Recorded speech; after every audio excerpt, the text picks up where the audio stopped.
हम लोग चालू करते हैं प्रार्थना से। ओम अज्ञानतिमिरन्धस्य ज्ञानाञ्जनशलाकया चक्षुरुन्मिलितं येन तस्मै श्रीगुरुवे नमः।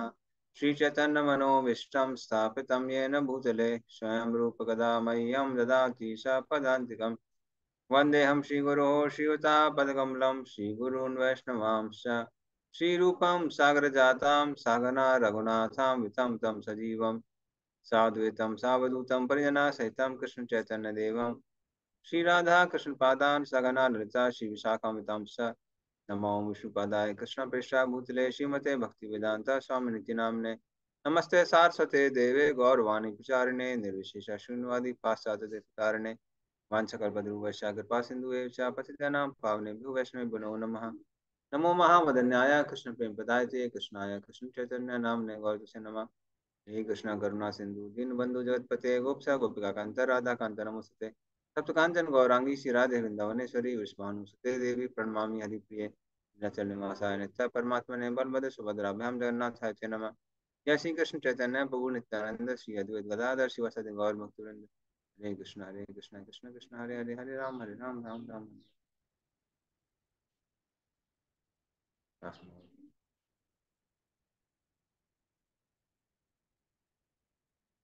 हरे कृष्ण। हम लोग चौथा अध्याय डिस्कस कर रहे थे। शुभम प्रभु शिवम प्रभु।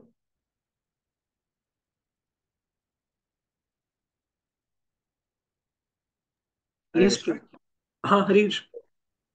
So what we are supposed to like read? Which Fourth, chapter, fourth, which verse? fourth one, Prabhuji. I'm opening it. No, I can open it in Hindi also, but just let me know whether it is We were discussing about the distribution of the Vedas, Prabhuji. okay, okay, okay, okay. ठीक है, ठीक है, I got it.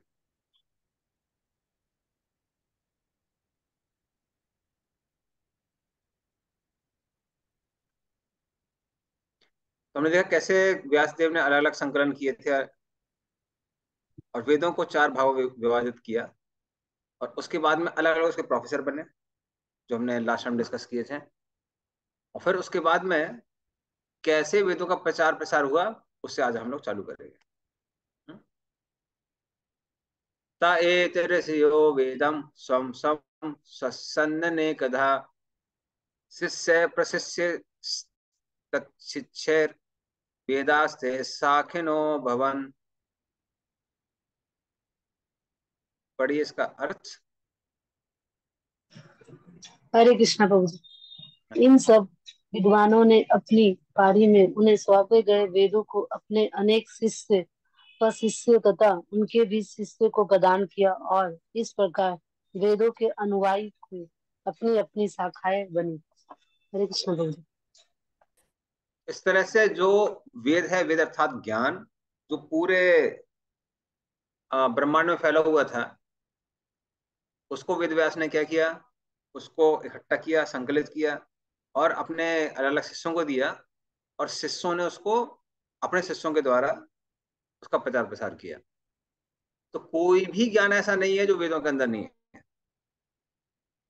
हालांकि कुछ चीजें हमारी लुप्त हो गई हैं अभी, जैसे एक यूनिवर्सिटी, नाम भूल गया मैं उसका, उन्होंने शोध करने के बाद पता किया कि जो न्यूटन लॉ के पहले तीन लॉ है, न्यूटन लॉ 1 2 3, हाँ, तो वो सबके सब वैशेषिका, जो कि षड्दर्शन में एक आता है, उसका श्लोक नंबर 1 2 3, ये तीनों है।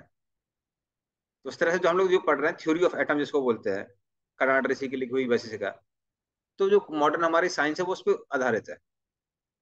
उसी तरह से बहुत सारे लोग हैं जो नास्तिक हैं, तो वो भी ज्ञान वेदों के अंदर दिया हुआ है। तो हर लेवल का ब्रह्मन, परमात्मा, भगवान, नास्तिक, ये वो सब कुछ वेदों के अंदर है।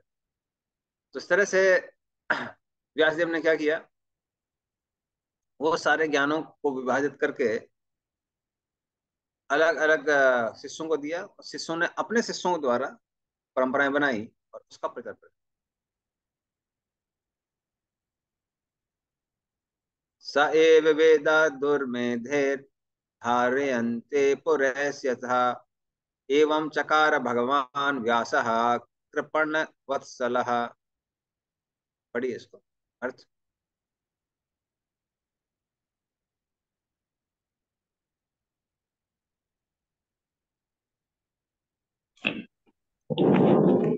इस प्रकार अज्ञानी जन समूह पर अत्यंत कृपालु ऋषि व्यास देव ने वेदों का संकलन किया, जिससे कम ज्ञानी पुरुष भी उनको आत्मसात कर सके। हरे कृष्ण प्रभु जी।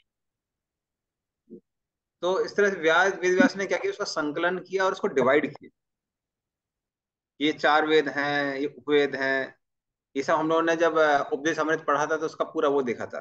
सिर्फ उपदेश अमृत नहीं, इस उपनिषद, तो उसका डिवीजन हम लोगों ने देखा था। तो ये सारा का सारा डिवीजन उन्होंने किसके लिए किया? ये उन लोगों के लिए किया जो आ, बहुत ज्यादा बुद्धिमान नहीं है। कहते हैं ना, समझदार को इशारा काफी है। तो जिन लोगों के लिए इशारा काफी नहीं है, उनके लिए उन्होंने क्या किया, वेदों का संकलन किया, उसको चैप्टर में डिवाइड किया, सब टॉपिक्स में डिवाइड किया, और इस डिवीजन से ताकि लोग उसको समझ सके। तो इस तरह से उन्होंने ज्ञान का प्रचार प्रसार किया।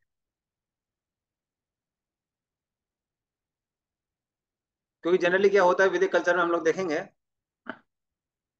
बहुत सारा ज्ञान दिया जाता था मात्र कन्वर्सेशंस में, कि गुरुजी आएंगे उपदेश देंगे, तो कई बार ये नहीं बताते कि हाँ भाई ये चैप्टर है, ये ऐसा है, ये ऐसा है, वो है। जैसे आजकल बहुत सिस्टमेटिक होता है, वो पहले नहीं था। उसका रीजन ये था कि लोग पहले बुद्धिमान थे। ऐसा नहीं है कि लोग पहले बुद्धिमान नहीं थे, उल्टा था।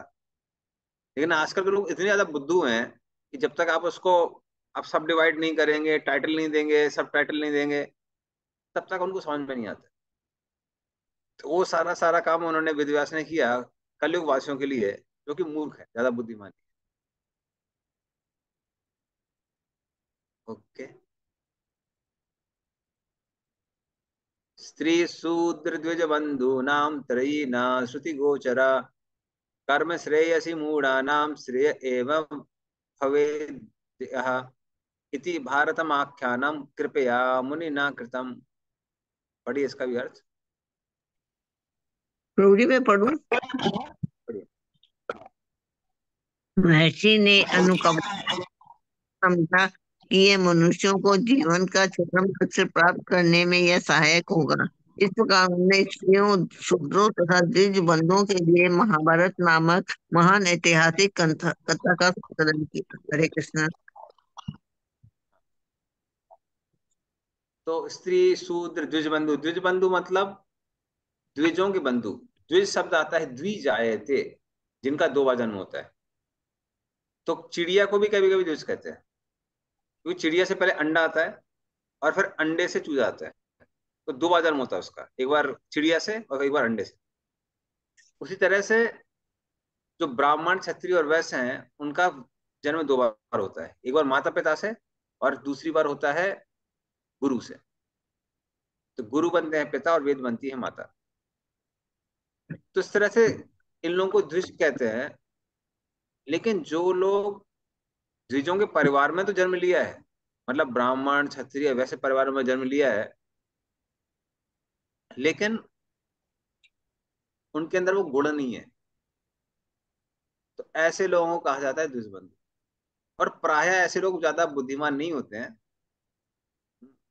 क्योंकि वो जो आ, आप डीएनए लिंक बोले या फिर परंपरा का लिंक बोले, जो भी लिंक बोले, कुल का लिंक बोले, वो लिंक उनके साथ नहीं होता है। उन्होंने वो गुणों को अंगीकार नहीं किया है। तो प्रायः ऐसे लोग बहुत ज्यादा बुद्धिमान नहीं होते हैं। तो ऐसे लोगों के लिए उन्होंने क्या किया, महाभारत नामक ग्रंथ लिखा। तो महाभारत ग्रंथ से क्या होता है, तो ज्ञान वही है जो वेदों में ज्ञान दिया है, वही महाभारत महाभारत में दिया हुआ है। लेकिन महाभारत में हर लेवल के धर्म, जो कि मनु संहिता में दिए हैं, पारशर संहिता में दिए हैं, हर तरह के जो धर्म है, उनको कहानियों के माध्यम से सुनाया गया है। और ये मात्र कहानियां नहीं है, ये इतिहास है। इतिहास में यहाँ इस समय ये हुआ था, वहां वो हुआ था, उसके माध्यम से सिखाया जाता है। तो कई बार जो लोग मायावादी हैं, वो महाभारत को एक्सेप्ट नहीं करते हैं, बल्कि वो पुराणों को भी एक्सेप्ट नहीं करते। वो कहते हैं हम सिर्फ श्रुतियों में विश्वास रखते हैं, स्मृतियों में विश्वास नहीं रखते। तो रामायण, महाभारत, श्रीमद् भागवतम, इनको ये लोग एक्सेप्ट नहीं करते। तो ऐसे लोगों के लिए हमारे जो आचार्य लोग टिप्पणी देते हैं, वो कहते हैं कि देखिए ये जो लिखा हुआ ये इतिहास है, ये कोई काल्पनिक कहानियां नहीं है। दूसरी बात, इसमें कुछ गलत नहीं दिया है, इसमें उन्हीं प्रिंसिपल्स को उदाहरण के रूप में दिया हुआ है। जैसे कि अभी मैं करंटली जब फिजिक्स पढ़ाता हूँ, तो हम लोग क्या देखते हैं, अगर आप फॉर्मूला बताते हैं और वो सुनाते हैं, थ्योरी सुनाते हैं, तो स्टूडेंट को समझ में नहीं आता है। स्टूडेंट्स को जब आप क्वेश्चंस कराते हैं और उसका एप्लीकेशन, जब वो लोग एप्लीकेशन सीखते हैं, उसका क्वेश्चंस करते हैं, तब उनको थ्योरी अच्छे से समझ में आती है। तो उसे देखते हैं, वेद व्यास ने देखा कि लोग उतने बुद्धिमान नहीं है कि उनको सिर्फ सूत्र रूप में श्रुति और स्मृति दे दी जाए तो वो समझ जाएंगे। तो उन्होंने ऐतिहासिक पौराणिक कथाओं के माध्यम से वही प्रिंसिपल्स को अच्छे से समझाया हुआ है। तो वो यहाँ पे लिखा हुआ है। यस, नेहा सहमत है, मतलब म्यूटेड है। सॉरी। हरे कृष्ण प्रभु जी, ये मायावादी अगर महाभारत और बाकी पुराणों में श्रद्धा नहीं रखते, तो क्या वो लोग गीता में भी, तब गीता तो महाभारत का ही हिस्सा है, तो अब गीता पे वो विश्वास क्यों रखते हैं? वो कहते हैं कि क्योंकि शंकराचार्य ने कहा है, इसलिए हम विश्वास रखते हैं। शंकराचार्य ने वो सब लिखा हुआ है ना गीता महात्म्य,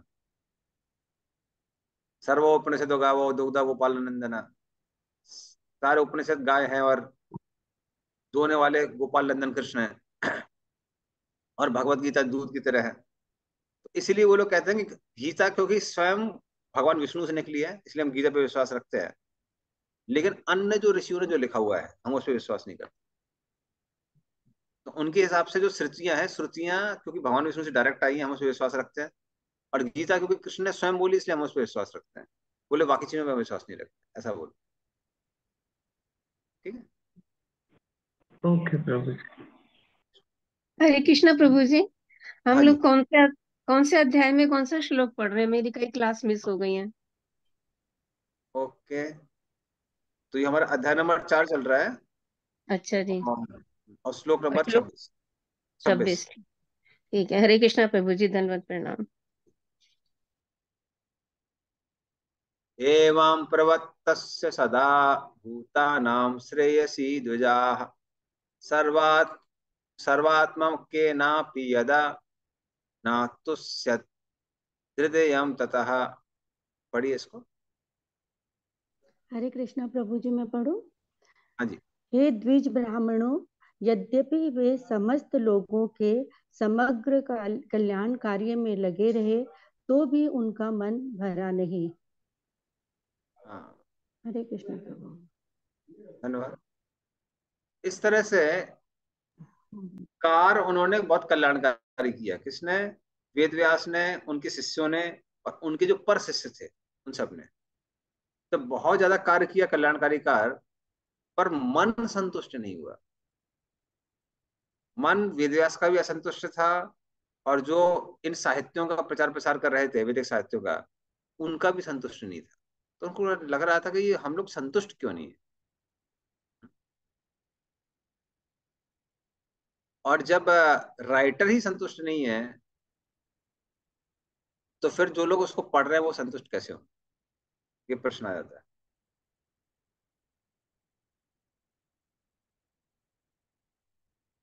नाति प्रसीद हृदय सरस्वत्यास्तटेषु च वितर्कयन् विविक्तस्थम इदम चोवाच धर्मविद। पढ़िए इसको। इस प्रकार मन में असंतुष्ट रहते हुए ऋषि ने तुरंत विचार करना प्रारंभ कर दिया, क्योंकि वे धर्म के सार के ज्ञाता और मन ही मन में कहा। हरे कृष्ण। इस तरह से वो असंतुष्ट थे और धर्म के सार को जानते थे। तो उनको वो अपने आप में कंटेम्पलेट करने लगे, मन में सोचने लगे क्या कारण है। क्या कारण है कि मैं असंतुष्ट हूँ? सुमना गौरव माता जी पूछिए।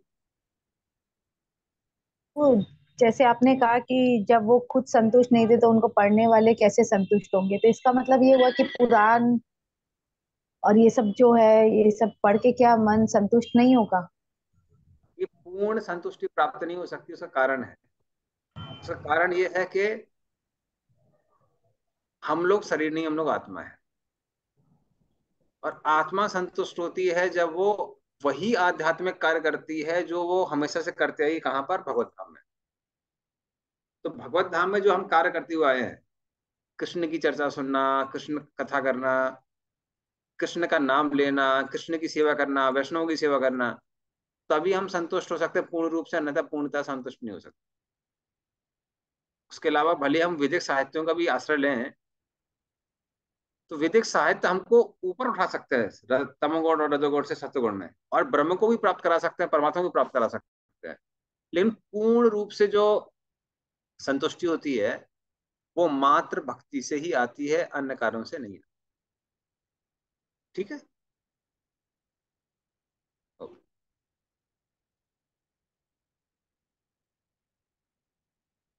धृतव्रतेन हि मया छन्दांसि गुरवोऽग्नयः मानिता निर्वलीकेन गृहीतं चानुशासनम् भारत व्यपदेशेन हि ह्याम्ना यार्थश्च प्रदर्शितः दृश्यते यत्र धर्मादि स्त्रीशूद्रादि भीरप्युत।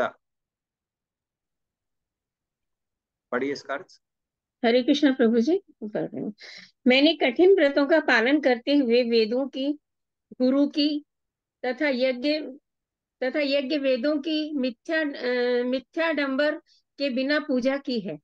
मैंने अनुशासन का भी पालन किया है और महाभारत की व्याख्या के माध्यम से शिष्य परंपरा को अभिव्यक्ति दी है, जिससे स्त्रियां, शूद्र तथा अन्य द्विजबंधु लोग भी धर्म के मार्ग का अवलोकन कर सकते हैं। हरे कृष्णा। हाँ, तो ये उनके मन में कंटेम्पलेशन चल रहा है। हाँ, मन में विचार चल रहा है। क्या विचार चल रहा है? जहां तक व्रतों की बात आती है, मैंने कठोर से कठोर व्रतों का पालन किया है, फिर गुरु से परंपरा का पालन किया है। हाँ, जो ज्ञान था मैंने अपने गुरु से प्राप्त किया, फिर अपने शिष्यों को भी दिया। तो वेद व्यास ने ज्ञान प्राप्त किया पाराशर मुनि से। वैसे तो भगवान स्वयं है, बट वो भी गुरु को एक्सेप्ट करते हैं। और फिर मैंने क्या किया कि वेदों का अध्ययन भी किया, यज्ञ वेदी का भी क्या किया, पूजा की, तो सर यज्ञ इत्यादि भी किए। तो कहीं लगता नहीं कि कुछ मैंने छोड़ा है, बल्कि अपनी करुणा में आकर महाभारत का भी संकलन किया। तो कई बार हम महाभारत का इंपॉर्टेंस नहीं समझते हैं। एक्चुअली महाभारत में अलग अलग जो धर्म हैं, वेदों में अलग अलग धर्म दिए हुए हैं, कौन सा धर्म ऊपर है कौन सा धर्म नीचे है बहुत विस्तार से दिया हुआ है। बल्कि पार्सर मुनि अपने शिष्यों से कहते हैं कि मैं भी वेद व्यास था, पूर्व से पूर्व वेद व्यास कौन थे? पार्सर मुनि कहते हैं मैं ही था।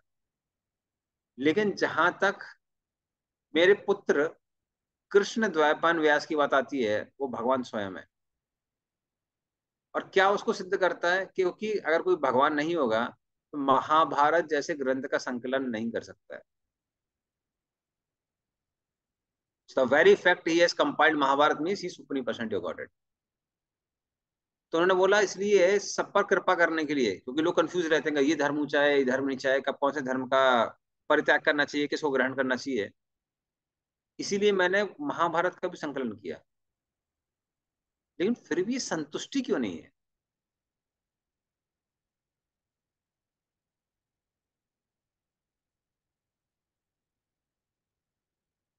तथापि बत में देह्यो ही आत्मा चैवात्मना विभुः असंपन्नम इवा भाति ब्रह्म वर्चस्य सत्तमः।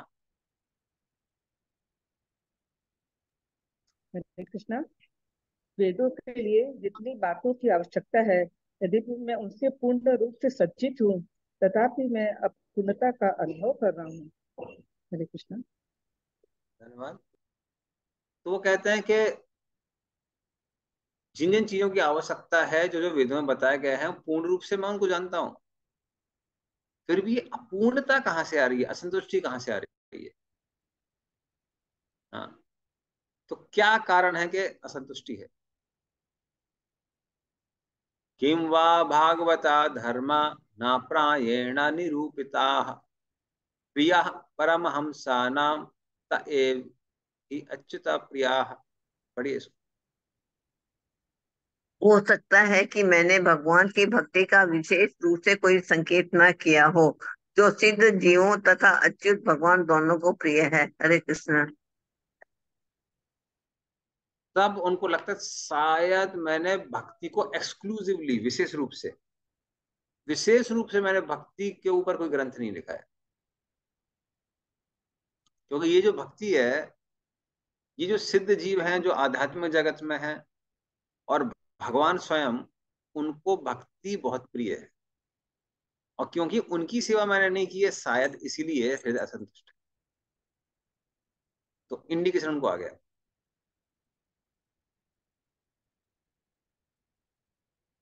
Okay?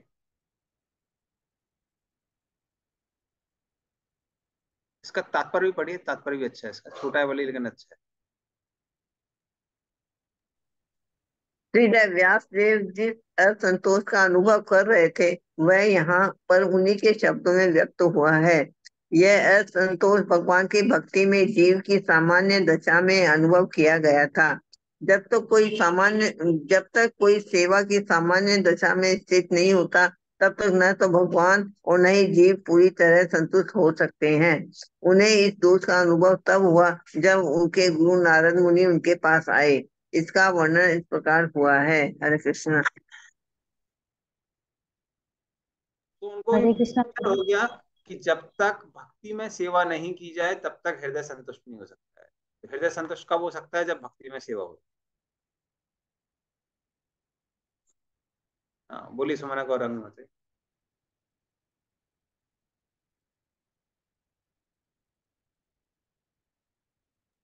हरे कृष्णा प्रभु। प्रभु यहाँ पे जो सामान्य दशा लिखा हुआ है, जब तक कोई सेवा में सामान्य दशा में स्थित नहीं होता। तो सामान्य दशा मतलब हमारी इटर्नल दशा। तो हम लोग क्या है, कभी कभी भगवान की सेवा करते हैं, कभी इंद्रिय तृप्ति भी करते हैं, लेकिन जब हमको क्या मिल जाती है, हमारी भगवान की नित्य सेवा मिल जाती है। तो वो जो नित्य स्थिति है, वो हर किसी की सामान्य स्थिति है।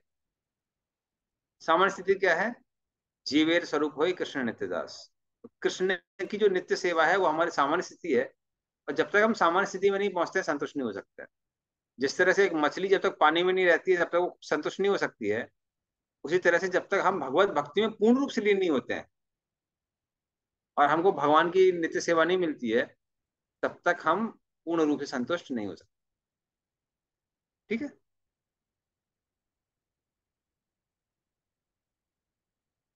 तस्यैवम् अखिलमात्मानं मन्यमानस्य चिद्यतः कृष्णस्य नारदो अभ्यागाद आश्रमं प्राकुदाहितम्। पढ़िए इसको। जैसा पहले कहा जा चुका है, जब व्यासदेव अपने दोषों के विषय में पश्चाताप कर रहे थे, उसी समय सरस्वती नदी के तट पर स्थित कृष्ण द्वैपायन व्यास की कुटिया में नारद जी पधारे। हरे कृष्ण प्रभु जी। जब उस तरह सोच ही रहे थे, उस समय कौन आया वहां पर? नारद मुनि आ गए, उनके गुरु जी आ गए। तो गुरु का ये एक विशेष रोल है कि जब भी शिष्य के जीवन में समस्या हो, खासकर आध्यात्मिक समस्या, तो गुरु का काम क्या है? वो उस समय शिष्य को गाइड करते हैं। इसलिए कई बार भक्ति सिद्धांत सरस्वती बोला करते थे, वो कहते थे कि private tutor is 100 million times more important than the dais speaker. तो जो लोग डायस स्पीकर का मतलब है व्यासासन में बैठ के बड़ा बड़ा प्रवचन करते हैं, उससे ज्यादा महत्वपूर्ण कौन है? जो हमारे जीवन में शिक्षा गुरु है। तो जीवन में जो शिक्षा गुरु होते हैं वो ज्यादा इंपॉर्टेंट है। और उसका रीजन क्या है? कि शिक्षा गुरु हमको टाइम टू टाइम गाइडेंस देते हैं जब उसकी जरूरत होती है तब। हाँ, तो इस तरह से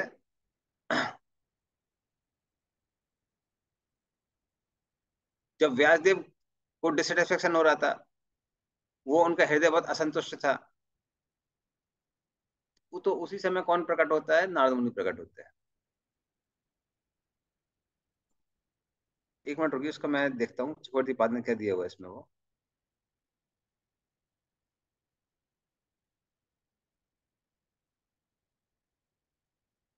हाँ,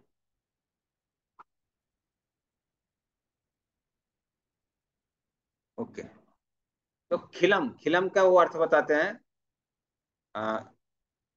कि व्यासदेव का जो वाइल वाइल,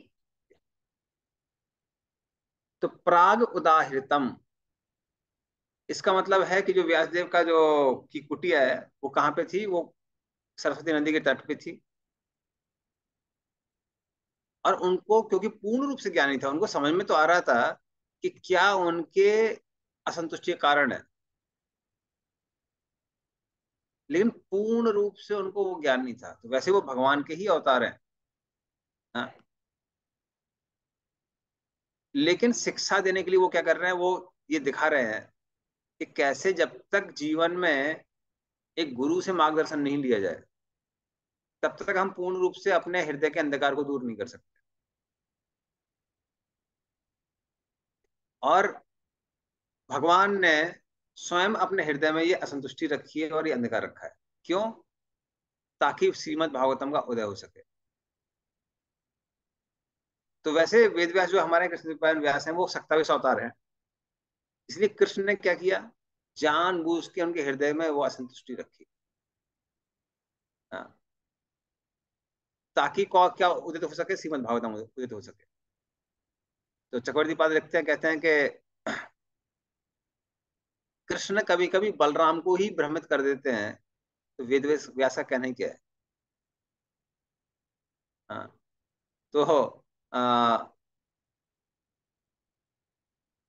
जब ब्रह्म विमोहन लीला चल रही थी, तो जिस दिन बलराम जी का बर्थडे थी, बलराम जी का जन्मदिन था, उसी दिन ये ब्रह्म विमोहन लीला हुई थी। तो बलराम जी उस दिन घर नहीं, वहां नहीं गए थे, खेलने के लिए नहीं गए थे। और उसके बाद ब्रह्मा जी सारे गोपालों को चोरी करके लेके जाते हैं,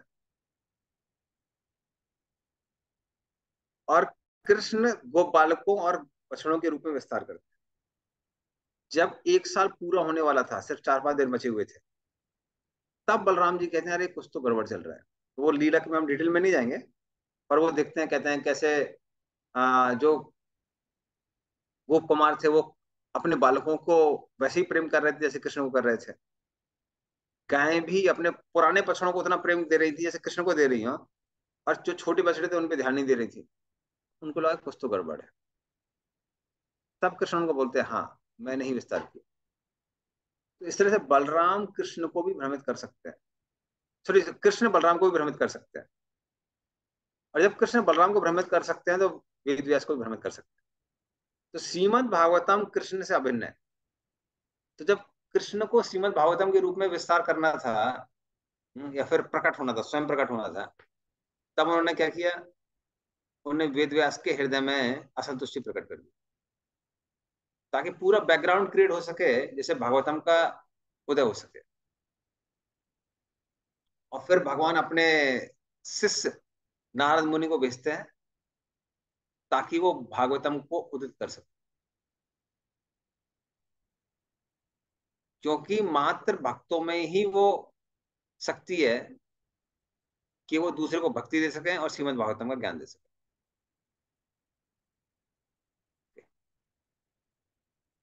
फिर अभी आज का लास्ट वर्स,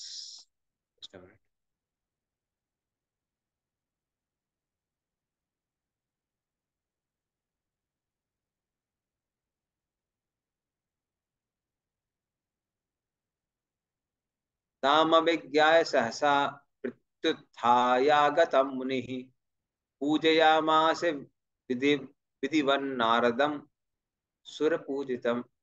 पढ़िए इसका अर्थ।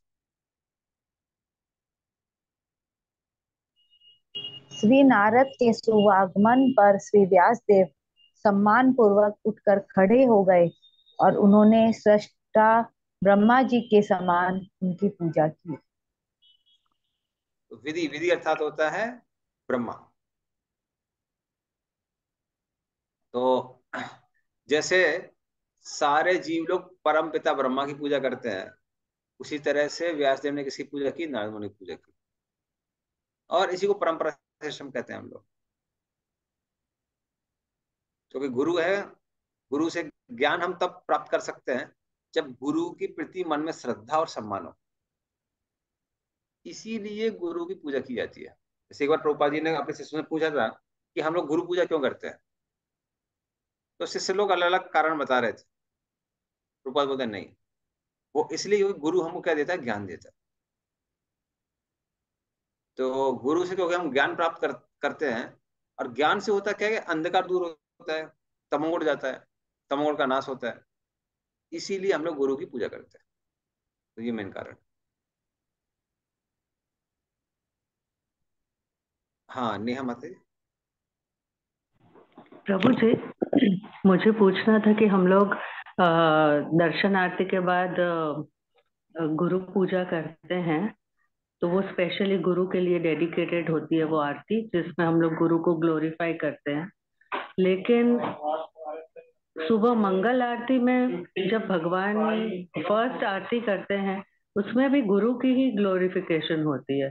तो मतलब we are addressing the lord but glorifying the guru, so it is little confusing. Okay, actually हम सुबह उठते ही सबसे पहले हम गुरु की वंदना करते हैं और फिर भगवान की पूजा करते हैं। तो सुबह सुबह जब हम मंगल आरती करते हैं, तब हम पूजा करते हैं जो हमारे दीक्षा गुरु है।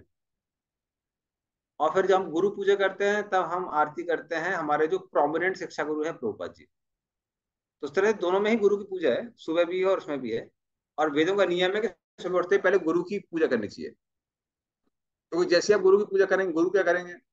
गुरु आपको आध्यात्मिक ज्ञान देंगे। तो ट्रेडिशनली होता क्या था? ट्रेडिशनली शिष्य लोग इकट्ठे होके पहले गुरु की पूजा करते थे और फिर गुरु भगवान का ज्ञान दिया करता था। तो वही परंपरा हम लोग फॉलो करते हैं। तो सुबह सुबह उठ के पहले हम मंगल आरती में गुरु की प्रशंसा करते हैं और फिर उसके बाद में हम भगवान की प्रशंसा करते हैं। ठीक है? ठीक है, लेकिन प्रभु जी फिर भी कन्विंसिंग नहीं लगता ये रिचुअल ठीक है, रिचुअल के हिसाब से ठीक है, लेकिन फिलोसॉफी क्या है इसके पीछे? कि मतलब हम लोग वो पर्दा खुलता है भगवान का, भगवान के दर्शन करते हैं और फिर ग्लोरीफाई करते हैं गुरु को, तो वो रिलेट नहीं कर पाते, समझ में नहीं आता। एक्चुअली डीटी वर्शिप का एक पार्ट है कीर्तन। तो आइडियली क्या होता है कि भले ही आपकी डीटी वर्शिप हो या कीर्तन हो, बिगिनिंग होती है हम गुरु के कनेक्शन से। तो इवन जो लोग डीटी वर्शिप करते हैं उनको पता है मंदिर के अंदर ना, क्योंकि हम लोग भी करते हैं, मैंने भी की हुई है। तो पहले सबसे पहले हम गुरु को ही फूल अर्पित करते हैं। श्री गुरु परमानंद प्रेमानंद फल प्रदा प्रदानंद प्रदानंद सेवा माम नियोज्य, कि आप हमको भगवान की सेवा में नियोज्य करिए। क्योंकि मूड क्या है? मूड हमारा ये है कि हम डायरेक्टली भगवान से, कृष्ण से कनेक्ट नहीं कर सकते, क्योंकि गुरु कृष्ण के शुद्ध भक्त हैं। हम गुरु के माध्यम से कृष्ण की सेवा करते हैं। जैसे फॉर एग्जाम्पल, अगर हम किसी घर में जाते हैं और घर में जो स्त्री है उसको पता है, पत्नी को पता है कि पति को क्या पसंद है, तो अगर हम पति को डायरेक्टली खिलाएंगे तो हो सकता है वो पति को पसंद आए ना आए। लेकिन अगर हम पत्नी को असिस्ट करते हैं, उसकी सब्जी वब्जी कटिंग करते हैं, कुछ करते हैं, तो फिर पति कैसे और अच्छे से खुश हो सकता है। उसी तरह से गुरु को मालूम है कि भगवान की सेवा कैसे करनी चाहिए, तो गुरु के माध्यम से भगवान को कनेक्ट करते हैं। तो जब ये लोग कीर्तन करते हैं, सबसे प्रभुपाद परिणति मंत्र पढ़ते हैं, मंगल आरती करते हैं, उसमें पहले गुरु की वो पूजा करते हैं और उसके बाद फिर क्या करते हैं? हरे कृष्ण मंत्र वगैरह आता है। हम भगवान की पूजा करते हैं। और इवन डीटी वर्शिप में पहले हम कृष्ण की पूजा और गुरु को पूजा करते हैं, उनको फूल अर्पित करते हैं, और उसके बाद डीटी वर्शिप करते हैं। तो मूड हमारा ये नहीं है कि हम डायरेक्टली कृष्ण से कनेक्ट कर रहे हैं। हमारा मूड क्या है, हम गुरु को असिस्ट कर रहे हैं कृष्ण की सेवा में। तो इसीलिए हम लोग मंगल आरती में पहले हम गुरु की वंदना करते हैं, और गुरु की वंदना करने के बाद फिर हम कृष्ण की वंदना करते हैं, because we don't directly connect with Krishna. तो आई होप वो थोड़ा सा आंसर मिला हो। तो प्रभु जी, जब हम लोग गौर आरती करते हैं, कोई भी आरती करते हैं, तुलसी फ्लावर ऑफर करे या धूप ऑफर करे, कुछ भी, तो पहले तो हम लोग वो थ्रू डायरेक्टली भगवान से हम लोग नहीं, हम लोग हमेशा गुरु परंपरा को मीडियम रखते हैं। लेकिन यहाँ तो we are literally glorifying the guru and not one verse, like verse after verse after verse, 8 verses भी 8 वर्सेस या कितनी वर्सेस है, वी आर ग्लोरीफाइंग द गुरु। मतलब मुझे आपकी बात समझ में आई, लेकिन फिर भी कुछ तो है इसमें शायद जो नहीं, मैं समझ गया। देखो, आपको लग रहा है कुछ ज्यादा ही हो रहा है, बट एक्चुअली स्पीकिंग अगर आप प्रभुपाद के भी बुक्स पढ़ेंगे, एक फॉरेन वेस्टर्न स्कॉलर, उसने प्रभुपाद की बुक्स की स्टडी करी, उसमें से कुछ उसने सार निकाले, कुछ पॉइंट्स निकाले, और उसमें से एक पॉइंट था कि कृष्णा सुप्रीम पर्सनालिटी गॉड, वो प्रभुपाद ने बहुत जगह रिपीट किया हुआ है। दूसरा, प्रभुपाद ने बहुत जो भयंकर एम्फेसाइज किया है, वो है गुरु की पूजा या फिर गुरु की सेवा। इंपॉर्टेंस ऑफ गुरु परंपरा में प्रभुपाद ने बार बार करके, तो वो एम्फेसिस है। जैसे इवन हम जब स्पिरिचुअल वर्ल्ड में जाते हैं, तो हम डायरेक्टली राधा कृष्ण की सेवा नहीं करते हैं। पहले हम रूप मंजरी, पहले गुरु के पास जाते हैं, अपने गुरु, और फिर उसके बाद रूप मंजरी के पास जाते हैं। रूप मंजरी ललिता सखी की वो है असिस्टेंट, और फिर वो राधा कृष्ण की सेवा होती है। तो इस तरह से जो पूरा असिस्टेंस है वो हम गुरु को देते हैं। और कई बार हमको ये चीज इसलिए समझ में नहीं आती है क्योंकि हम लोग ट्रेडिशनल ब्रह्मचर्य आश्रम में ट्रेंड नहीं है। ट्रेडिशनल ब्रह्मचर्य आश्रम में सारी की सारी शिक्षा, सेवा सब गुरु के माध्यम से होती है। और क्योंकि आप गुरु के करीब हैं, तो जब तक वो गुरु के प्रति सम्मान का भाव नहीं आएगा, हम गुरु से शिक्षा ग्रहण नहीं कर सकते। तो बेसिकली भले हम लोग गृहस्थ हैं, ब्रह्मचारी हैं, लेकिन जब हम इस्कॉन के अंदर हैं, हम लोग स्टूडेंट्स हैं। और स्टूडेंट शिक्षा तब ग्रहण कर सकता है जब गुरु के प्रति सम्मान होता है। तो वो सम्मान को जनरेट करने के लिए ये जो गुरु की पूजा है, गुरु की वंदना है, इसको वेदों में बहुत इंपॉर्टेंस दिया हुआ है। अन्यथा होता क्या है कि गुरु कई बार ऐसी चीज बोलते हैं जो बहुत कड़वी लगती है हमको अच्छा नहीं लगता है, हमको इंद्रिय तृप्ति को रोकना पड़ता है, कई बार बहुत स्ट्रॉन्ग मैसेज दे देते हैं, तो वो हमको अटपटा लगता है, अच्छा नहीं लगता है, हम उसको फॉलो नहीं करना चाहते हैं। लेकिन ना चाहते हुए भी हम उसको फॉलो तभी कर सकते हैं जब गुरु क्या करता है, गुरु की हम पूजा करते हैं और गुरु से हम सम्मान पूर्वक सुनते हैं। तो ये मेन रीजन है। तो हो सकता है वो आपको, हमको लग रहा होगा ये बहुत एक्सट्रीम में जा रहा है, लेकिन इट इज पार्ट ऑफ वैदिक कल्चर, वो वैदिक कल्चर का पार्ट। ओके प्रभु, मुझे पता है हो सकता है आपको डाइजेस्ट नहीं हो रहा हो, बट डाइजेस्टेड है, लेकिन फिर गौर गौर आरती के समय फिर क्यों नहीं ग्लोरीफाई करते इतना? देखिए, और आरती हमारी कब होती है? इवनिंग में होती है। तो हम दिन की शुरुआत करते हैं गुरु की पूजा करने से, और फिर हमारे देखो मुख्य केंद्र जो पूजा के वो कुछ नहीं है, चैतन्य महाप्रभु हमारे उसके पूजा के केंद्र है। लेकिन स्टार्टिंग हम किससे करते हैं? गुरु के सम्मान से करते हैं। शुरुआत हमने किससे की? गुरु से की।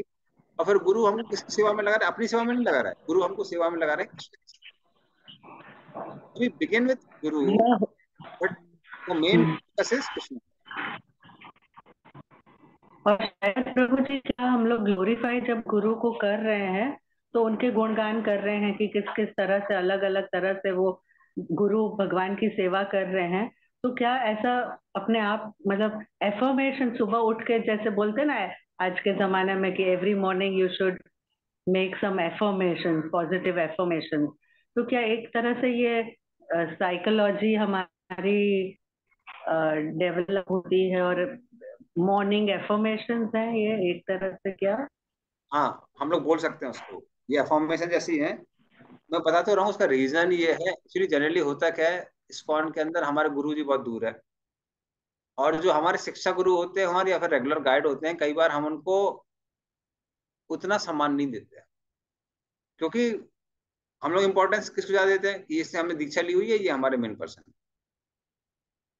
तो खासकर जो लोग मंदिर के अंदर रहते हैं वो उसको ज्यादा समझ सकते हैं, जो मंदिर के अंदर परमानेंट सेवा कर रहे हैं, कि जो भी हमको सेवा देता है और शिक्षा देता है रेगुलरली, उससे मनमुटाव हो ही जाता है, उसको एक्सेप्ट करना बहुत मुश्किल हो जाता है।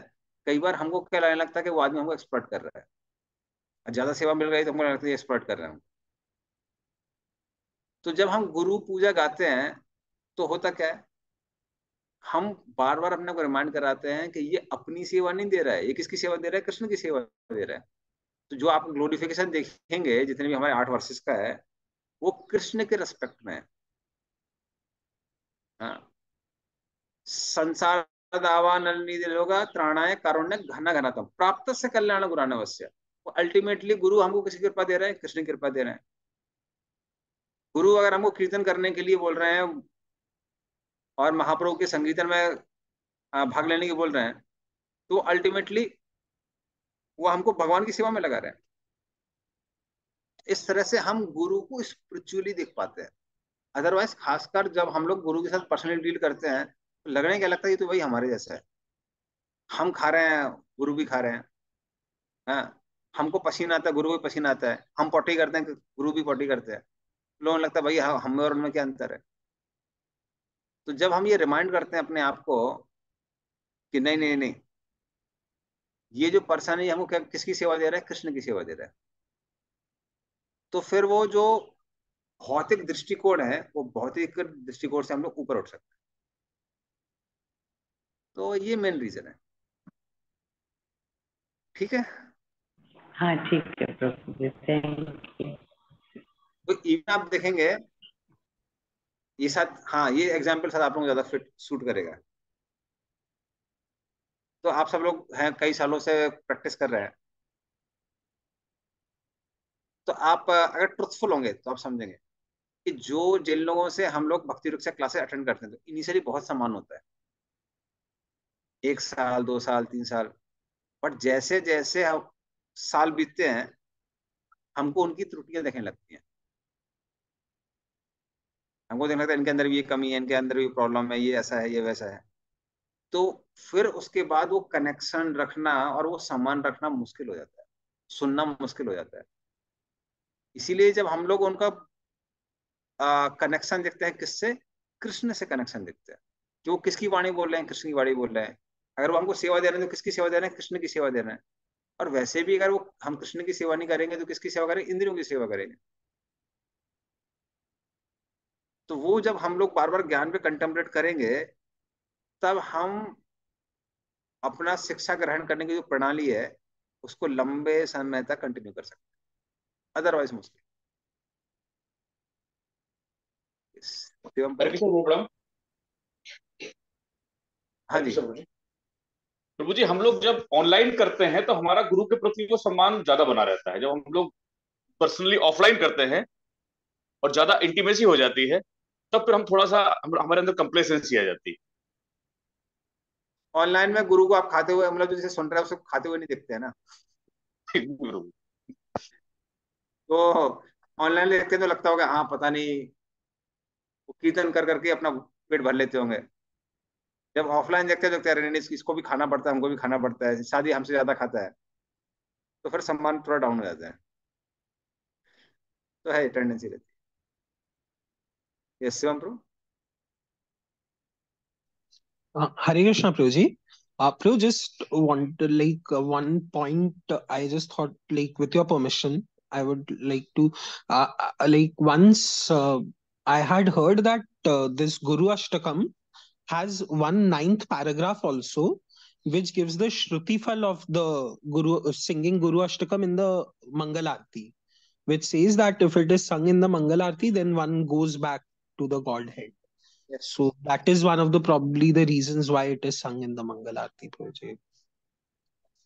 So of course one of the reasons actually वो उसका फलश्रुति है, जो 9th वर्स है ना इसका, वो फलश्रुति है कि जो जो उसको रिसाइट करता है वो कृष्ण लोक जाता है, जो सुबह सुबह 4 बजे करता है। तो वो तो एक रीजन है ही, बट प्रभुपाद खासकर प्रभुपाद ने उसको बहुत ज्यादा एम्फेसाइज किया। उसका रीजन ये है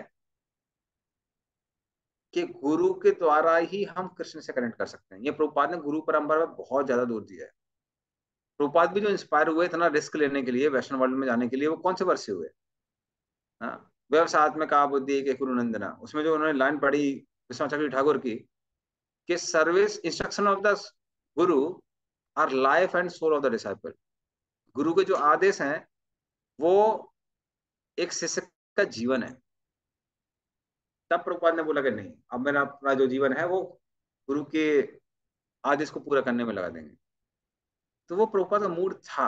जैसे आप कई सारे गौड़िया मठ में जाएंगे, वो लोग गुरु अष्टकम नहीं गाते। कई जगह सिर्फ कृष्ण की स्तुति आती है। हाँ, जैसे आप वृंदावन में भी जाएंगे, वृंदावन में भी विवाहवारी से सब पहले भक्त लोग गाते हैं, उसके बाद फिर बाकी आरती होती है। तो वो पहले यही वाली आरती होती है, संसार दावानल 4 बजे। हाँ, और 4 बजे उसके वो बाद ऑल्टर में जाके विवाहवारी शेष होती है। हाँ, प्रभुपाद के सामने होती है और उसके बाद में फिर ऑल्टर में विवाहवारी शेष होता है। तो वहीं पे केवल प्रभु भगवान का नाम होता है और सब जगह तो गुरु, वही हम इसीलिए हम बोल रहे हैं। तो वहां पे भी हम देख सकते हैं। तो बेसिकली इस्कॉन ने प्रभुपाद ने नियम बनाया, ये वाला क्यों किया, इसको स्टैंडर्ड क्यों रखा, ये प्रभुपाद का मूड है, इसलिए प्रभुपाद ने इसका। ठीक है, सुमना माता जी, हाँ, आपका क्वेश्चन। तो वो यही पूछ रहे थे कि वहां पे वृंदावन में ही ऐसा क्यों इस तरह का रूल होता है कि पहले वो करके फिर विवाहवारी शेष होता है और कहीं पे नहीं होता विवाहवारी शेष। तो ये एक्चुअली अलग अलग भक्तों के अलग अलग कमेंट है, और मुझे भी एग्जैक्टली वो मैं हिस्ट्री में नहीं जा सकता, मुझे भी पता नहीं है। लेकिन जहां तक मैंने हरिशौरी प्रभु से सुना था, हरिशौरी प्रभु कह रहे थे कि ये प्रभुपाद के टाइम पे नहीं, प्रभुपाद के बाद चालू हुआ है। तो इसलिए बहुत सारे भक्त उसको पसंद करते हैं, बहुत सारे भक्त पसंद नहीं करते हैं। तो दोनों चीजें हैं। तो हरिशौरी प्रभु एक बार बोले थे कि देखिए आपने वृंदावन में चालू कर दिया, अब देखिए बहुत इस्कॉन में बहुत जगह चालू हो गया है, तो जो हमको प्रभुपाद ने दिया उसे डेविएट नहीं होना चाहिए, वो ऐसा कुछ बोल रहे थे। और कुछ भक्त लोग बोलते हैं ये ठीक है। तो वो अपने अपने मूड हैं। तो हिस्ट्री एग्जैक्टली मुझे भी पूरा पता नहीं है। तो ये क्लास मैंने वृंदावन में ही अटेंड की थी, हरिशौरी प्रभु, हरिशौरी प्रभु वहां पे बोल रहे थे। तो और एक जगह हमने सुना कि खाली वृंदावन के लोगों ने इस तरह से फोर्स किया, तो इसलिए वहां पे इस तरह से हो भी सकता पता है, नहीं। हाँ, वो मैं करूँ, मुझे हिस्ट्री पता नहीं है। जो प्रभुपाद वगैरह है वो शायद ज्यादा डिटेल बता पाए। यस, नेहा माता जी। प्रभु जी, लास्ट क्वेश्चन। प्रभु जी, आप जैसे अभी बोले ना कि Prabhupada was inspired by Vishwanath Chakravarti Thakur lines की guru's instruction should be the life and soul for a disciple. तो ये प्रभु जी हमारा इमोशन तो रहता है गुरु के प्रति और संस्था के प्रति कि हम लोग बहुत कुछ करना चाहते हैं और लाइफ एंड सोल अपने मतलब we want to dedicate our whole existence to it. So that is kind of an emotional aspect, and we also make sankalpas based on those emotional strong emotions गुरु के प्रति संस्था, क्योंकि हम लोग इतना पाए होते हैं तो संकल्प लेते हैं। लेकिन capability is another thing, another aspect of fulfilling those संकल्प। तो संकल्प का फाउंडेशन तो इमोशन है, भाव है, लेकिन कैपेबिलिटी शक्ति हमारी कुछ और होती है, that has some other separate mathematical calculation. तो कैसे हम लोग वो बैलेंस लाए या कैसे ट्यून इन करें? ओके, समझ गया। कभी कभी कभी हम लोग हो जाते हैं। तो ये पॉसिबल है प्रैक्टिकल प्लानिंग से। तो प्रभुपाद एक जगह बोलते हैं कि you can delay the instruction of spiritual master but you can not deny it. आप डिले कर सकते हैं, ये उन्होंने दिया अभी संभव नहीं है, हम बाद में कर सकते हैं, पर हम ये नहीं बोल सकते हम नहीं कर सकते हैं। इसीलिए प्रभुपाद खुद बोलते थे कि जब मुझे गुरु से आदेश मिला था कि जाओ और पश्चिमी देशों में प्रचार करो, तो प्रभुपाद बोलने लगे, मैं सोचने लगा मैं तो ग्रस्त हूँ, मेरे बच्चे हैं, इनको छोड़ के मैं एकदम से कैसे प्रचार प्रसार कर सकता हूँ। पर इसलिए मैंने टाइम के लिए वेट किया, मैंने प्रिपेयर किया। इसलिए आप देखेंगे लीलामृत में जो इनिशियल चैप्टर्स हैं वो है ईयर्स ऑफ प्रिपरेशन, और फिर उसके बाद उन्होंने प्रचार प्रसार किया। तो ये हैं कुछ स्पेसिफिक इंस्ट्रक्शंस इन डिटेल। लेकिन उसके अलावा जो हमारे गुरु के इंस्ट्रक्शंस हैं, कौन से इंस्ट्रक्शन? नम्र बनने के, सहनशील बनने के, नाम जप में रुचि प्राप्त करने के। तो जो शास्त्रों के इंस्ट्रक्शन है वो गुरु के इंस्ट्रक्शन से अभिन्न है। तो जो भी हम लोग भगवत गीता में पढ़ रहे हैं, भागवत में पढ़ रहे हैं, प्रभुपाद के तात्पर्य में पढ़ रहे हैं, वो एक इंस्ट्रक्शन नहीं है, सारे इंस्ट्रक्शन है। तो कुछ इंस्ट्रक्शन होते हैं हमारे एक टेम्पररी टाइम के लिए। टेम्पररी टाइम के लिए मतलब जैसे गुरु ने बोला है कि आपको ये मंदिर कंस्ट्रक्शन कराना है, 5 साल आपने मंदिर कंस्ट्रक्शन कर दिया, आगे खत्म हो गई। लेकिन जो इटर्नल इंस्ट्रक्शंस होते हैं कई बार हम उन पर ध्यान नहीं देते हैं। तो जो भी गीता भागवतम में लिखे हुए हैं इटर्नल इंस्ट्रक्शंस, वो भी उतने ही इंपॉर्टेंट हैं जितने हमारे टेम्पररी इंस्ट्रक्शंस जो कुछ समय बाद खत्म हो जाते हैं, वो इंपॉर्टेंट। पर प्रॉब्लम हमारे साथ क्या है कि हम लोग जो टेम्पररी इंस्ट्रक्शन है उन पे तो हम ज्यादा ध्यान देते हैं, बाकी जो इंस्ट्रक्शन है उन पे ध्यान नहीं देते। जैसे वैष्णव के जो गुण है वो हमको डेवलप करने हैं, वो हमारे इटर्नल इंस्ट्रक्शन है। ये सब गीता भागवत में दिए, ये गुरु की इंस्ट्रक्शन है। तो ये भी इंस्ट्रक्शंस हैं। भक्तों के साथ में अच्छा व्यवहार करना, नम्रता रखना, सहनशील होना, नाम रुचि रखना, या फिर गीता भागवतम के प्रति अपने इंटरेस्ट को बढ़ाना। तो ये सारे के सारे गुरु के इंस्ट्रक्शन। तो गुरु के इंस्ट्रक्शन एक नहीं है, हजारों लाखों है। कितना समय लगेगा उसको फॉलो करने में? अनंत काल, उसका कोई एंड नहीं है। तो इसलिए जो भी हमारे लिए प्रैक्टिकली संभव है वो हम लोग करते हैं, बट जो प्रैक्टिकल डीलिंग्स हम करते हैं, जीवन जी रहे हैं, उसमें ही हम बाकी जो क्वालिटीज हैं उनको डेवलप करने का प्रयास कर सकते हैं। तो वो करते रहना चाहिए। So that is practical for us. ठीक है नेहा माता जी? Thank you.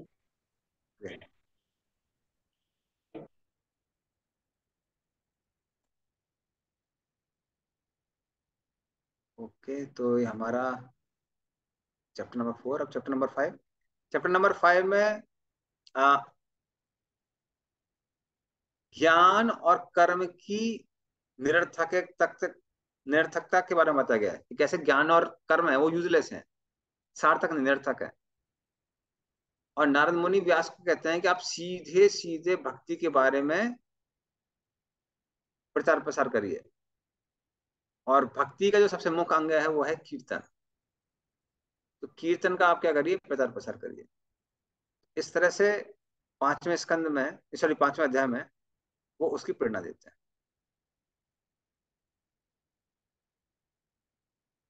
जस्ट मैंने 5वें अध्याय में आता हूँ।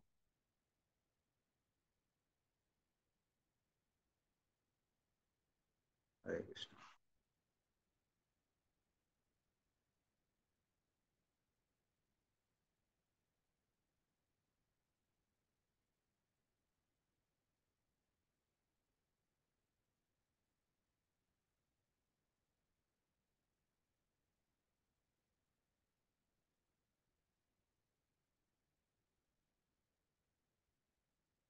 सूतवाचा अततं सुखमासीनं पासीनं बृहस्रवाः देवर्षि प्राह विपर्षि वीणा पाणी समन्वः।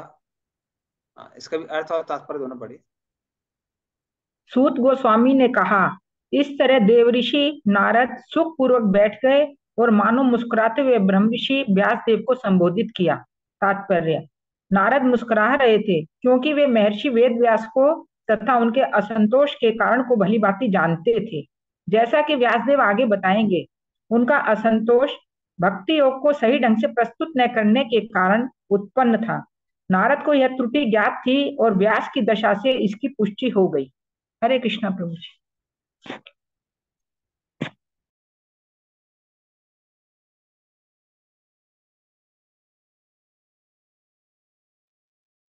इस तरह से नारद मुनि मुस्कुरा रहे थे। क्यों मुस्कुरा रहे थे? प्रभुपाद जी लिखते हैं कि उनको पता था कि इनके अंदर असंतोष का क्या कारण है।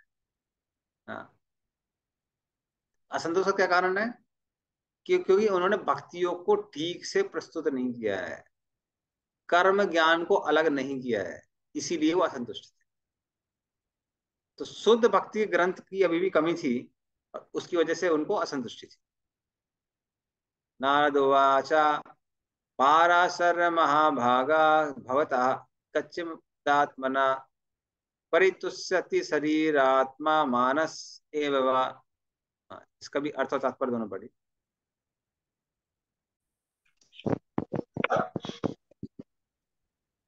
हरे कृष्णा प्रभु।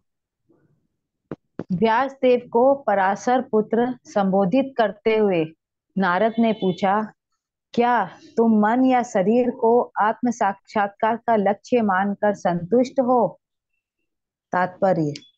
नारद द्वारा व्यास देव को उनके असंतोष के कारण का यह संकेत था।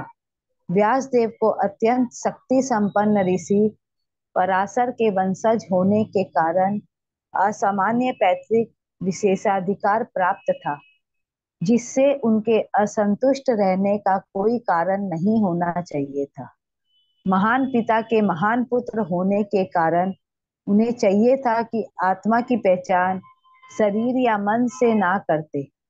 अल्प बुद्धि वाले सामान्य जन शरीर को या मन को आत्मा के रूप में स्वीकार कर सकते हैं, लेकिन व्यास देव को ऐसा नहीं करना चाहिए था। स्वभावतः कोई तब तक प्रसन्न नहीं रह सकता जब तक सचमुच वह आत्म साक्षात्कार को प्राप्त ना हो, जो भौतिक शरीर तथा मन से परे है। हरे कृष्ण।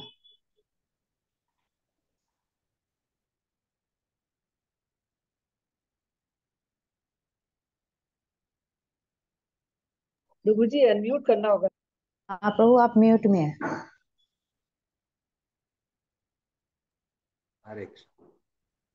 अच्छा अच्छा, ठीक है। तो इस तरह से व्यासदेव जब वहां पर आते हैं, सॉरी नारद मुनि जब वहां पर आते हैं, तो व्यासदेव उनकी क्या करते हैं? उपासीनम, पहले उनकी पूजा करते हैं, उनको आसन देते हैं, अर्घ्य पद इत्यादि से उनकी पूजा करते हैं। और वो देखकर नारद मुनि मुस्कुराते हैं। क्यों मुस्कुराते हैं? उनको सब पता था और अंदर से वो व्यासदेव से प्रसन्न थे, ऐसा नहीं था कि प्रसन्न नहीं थे। हाँ, तो इसीलिए वो क्या करते हैं? मुस्कुराते हैं। और मुस्कुराने के बाद में वो क्या कहते हैं? शारीर आत्मा। तुम शरीर को आत्मा मान के क्या संतुष्ट हो गए हो?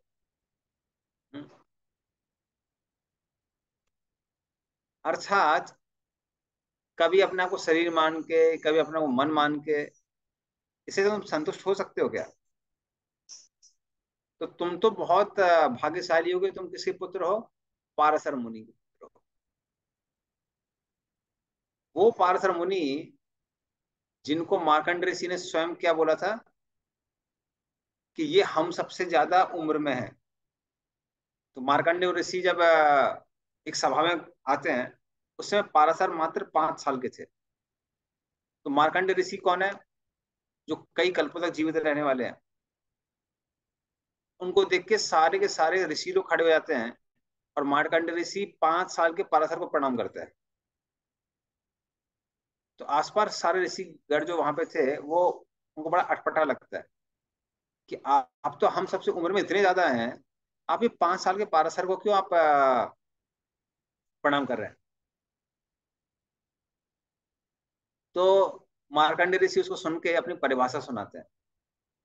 कहते हैं उम्र मात्र समय बीतने के साथ नहीं बढ़ती है,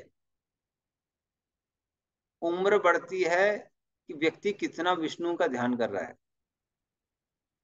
और जहां तक इस बालक की बात आती है, ये बालक एक भी क्षण के लिए कभी विष्णु को भूला नहीं, इसलिए इसकी उम्र हमारी उम्र से ज्यादा है। क्योंकि इतने चीर काल में, इतने लंबे काल में जितना हमने विष्णु का ध्यान नहीं किया है, उतना इस बालक ने किया है। तो इसलिए वो प्रणाम करते हैं। तो ऐसे जो पार्थ ऋषि हैं, जिसने विष्णु पुराण का संकलन किया है, जो कि भगवान विष्णु के इतने भक्त हैं, वो पार्थ मुनि जिनको लगता था कि अगर एक भी क्षण के लिए अगर विष्णु का ध्यान ना किया जाए तो वो सबसे बड़ा क्या बोलते हैं उसको, अपशकुन वाला कार्य है, इनऑस्पिशियस। और तो ऐसे पाराशर मुनि के पुत्र होने के कारण व्यास देव को ये शोभा नहीं दे रहा था कि वो किसके बारे में लिख रहे हैं, शरीर या फिर सूक्ष्म शरीर के बारे में लिख रहे हैं। तो वह साधारणतः हम सबको लोग उसकी उस ज्ञान की आवश्यकता है। लेकिन यहाँ पर नारद मुनि क्या बोल रहे हैं, आपको शुद्ध भक्ति के बारे में कुछ लिखना चाहिए। तो जब हम वर्णाश्रम धर्म का पालन करते हैं, वर्णाश्रम धर्म जो है वो सूक्ष्म शरीर को संतुष्ट करने वाला है। औषधियों का ज्ञान, क्या खाना चाहिए क्या नहीं खाना चाहिए, इस सब का ज्ञान, ये सब स्थूल शरीर को हमको पोषण देने वाला है। लेकिन मात्र भक्ति ही ऐसी चीज है जो पूर्ण रूप से आत्मा को संतुष्ट करती है। इसलिए वो कहने लगे आपको अलग से कुछ भक्ति के बारे में लिखना चाहिए एक्सक्लूसिवली, जिससे व्यक्ति की आत्मा पूर्ण रूप से कैसी हो, संतुष्ट। इस तरह से वो इंडिकेट करते हैं। तो ये था हमारा श्लोक नंबर 2 में।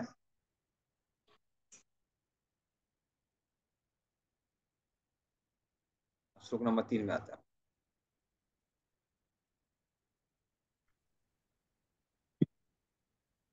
जिज्ञासितं सुसंपन्नम अपि ते महदद्भुतम कृतवान भारतम यस्त्वं सर्वार्थ परिभ्रमितम।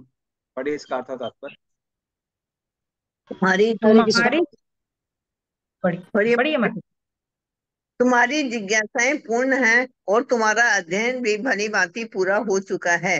इसमें संदेह नहीं कि तुमने एक महान एवं अद्भुत ग्रंथ महाभारत तैयार किया है, जो सभी प्रकार के वैदिक फलों पुरुषार्थों की विशद व्याख्या से युक्त है। हरे कृष्ण। तो इस तरह से वो उनसे क्या कहते हैं, कहते हैं कि इसमें कोई संदेह नहीं है कि तुमने क्या किया है, महाभारत को लिखा, जो एक अद्भुत ग्रंथ है। तो तुम ये नहीं बोल सकते कि तुमको आध्यात्मिक ज्ञान नहीं है इसलिए तुम संतुष्ट नहीं हो, क्योंकि महाभारत जैसा जो ग्रंथ है वो पूर्ण रूप से आध्यात्मिक ज्ञान से संपन्न है। तो असंतुष्टि कारण ये नहीं है कि आध्यात्मिक ज्ञान नहीं है। क्या कारण है? तो कारण वो अगले श्लोक में बताएंगे, आगे बताएंगे।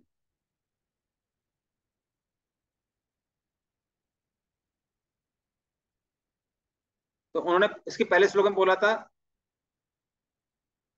कि स्थूल और सूक्ष्म शरीर के बारे में तुमने लिखा है। इसका मतलब ये नहीं है कि आध्यात्मिक चीजों के बारे में नहीं लिखा है, आध्यात्मिक चीजों के बारे में भी लिखा है, महाभारत संकलन की है, लेकिन फिर भी कुछ चीज तुमने छोड़ी है। वो क्या छोड़ी है?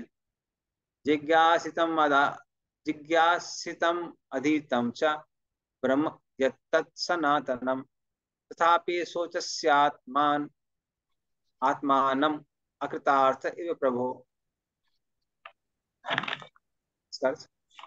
हरे कृष्ण प्रभु जी। तुमने निराकार ब्रह्म विषय एवं उससे प्राप्त होने वाले ज्ञान को भली भांति लिपिबद्ध किया है। तो इतना सब होते हुए हे मेरे प्रभु, अपने को व्यर्थ समझकर हताश होने की क्या बात है?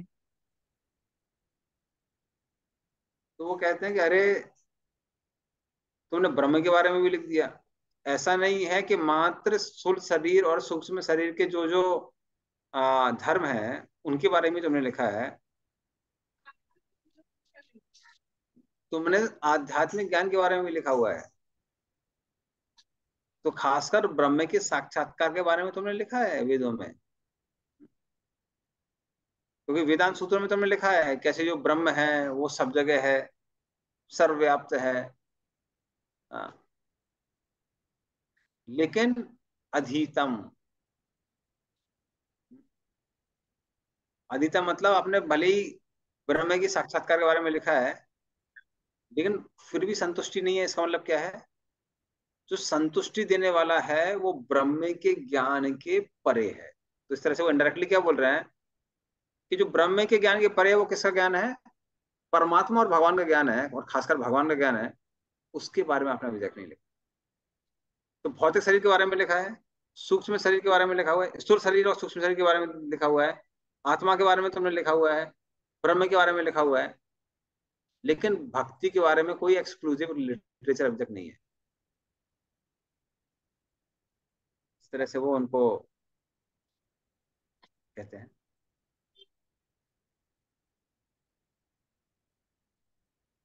व्यासुवाच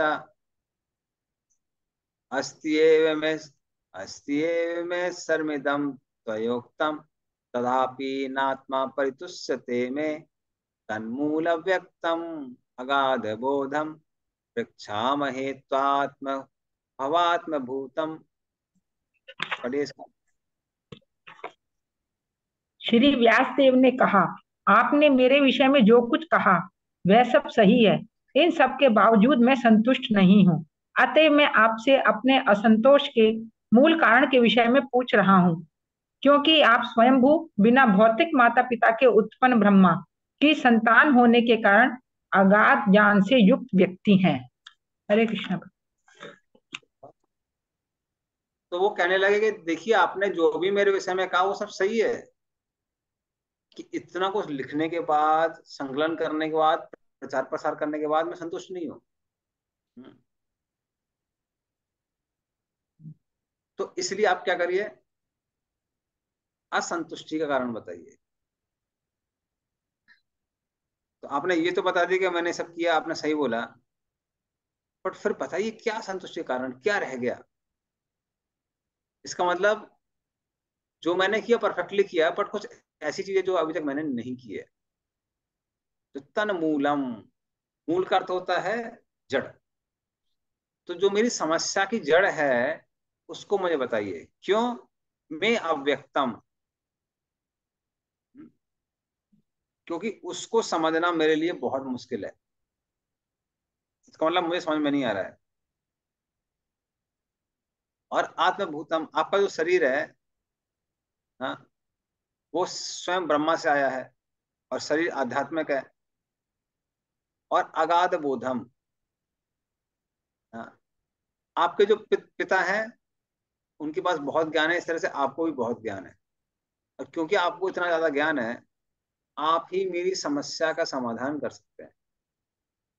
तो इसलिए क्या करिए, कृपया करके मुझे अपनी समस्या का समाधान दीजिए।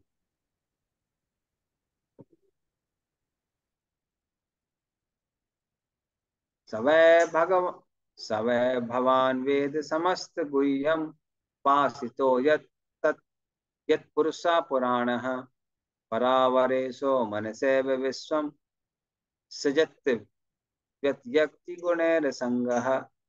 पढ़िए इसका अर्थ। हरे कृष्णा। हे प्रभु, जो कुछ भी गोपनीय है वो आपको ज्ञात है, क्योंकि आप भौतिक जगत के सृष्टा तथा संहारक एवं आध्यात्मिक जगत के पालक आदि भगवान की पूजा करते हैं, जो भौतिक प्रकृति के तीनों गुणों से परे हैं। हरे कृष्णा। आप भगवान के महान भक्त हैं, और भगवान के महान भक्त होने के कारण जिस तरह से भगवान तीनों गुणों के परे हैं, आप भी कैसे हैं? तीनों गुणों से परे हैं। तो आप सूर्य के समान हैं। जैसे सूर्य सब जगह है, वायु सब जगह है, वायु अंदर भी है और बाहर भी है, उसी तरह से आप भी सब कुछ जानने वाले हैं। क्यों जानने वाले हैं? क्योंकि आप भगवान के महान भक्त हैं, इसीलिए।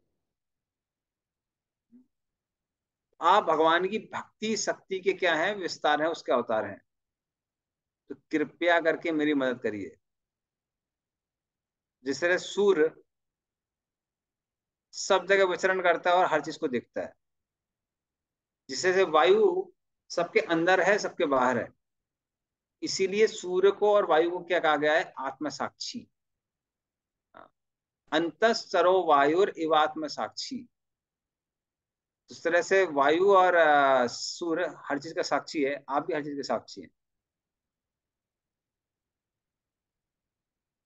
तो मुझे ब्रह्म के बारे में पता है, हाँ, वेद के बारे में पता है, लेकिन अपनी समस्या का समाधान नहीं पता है।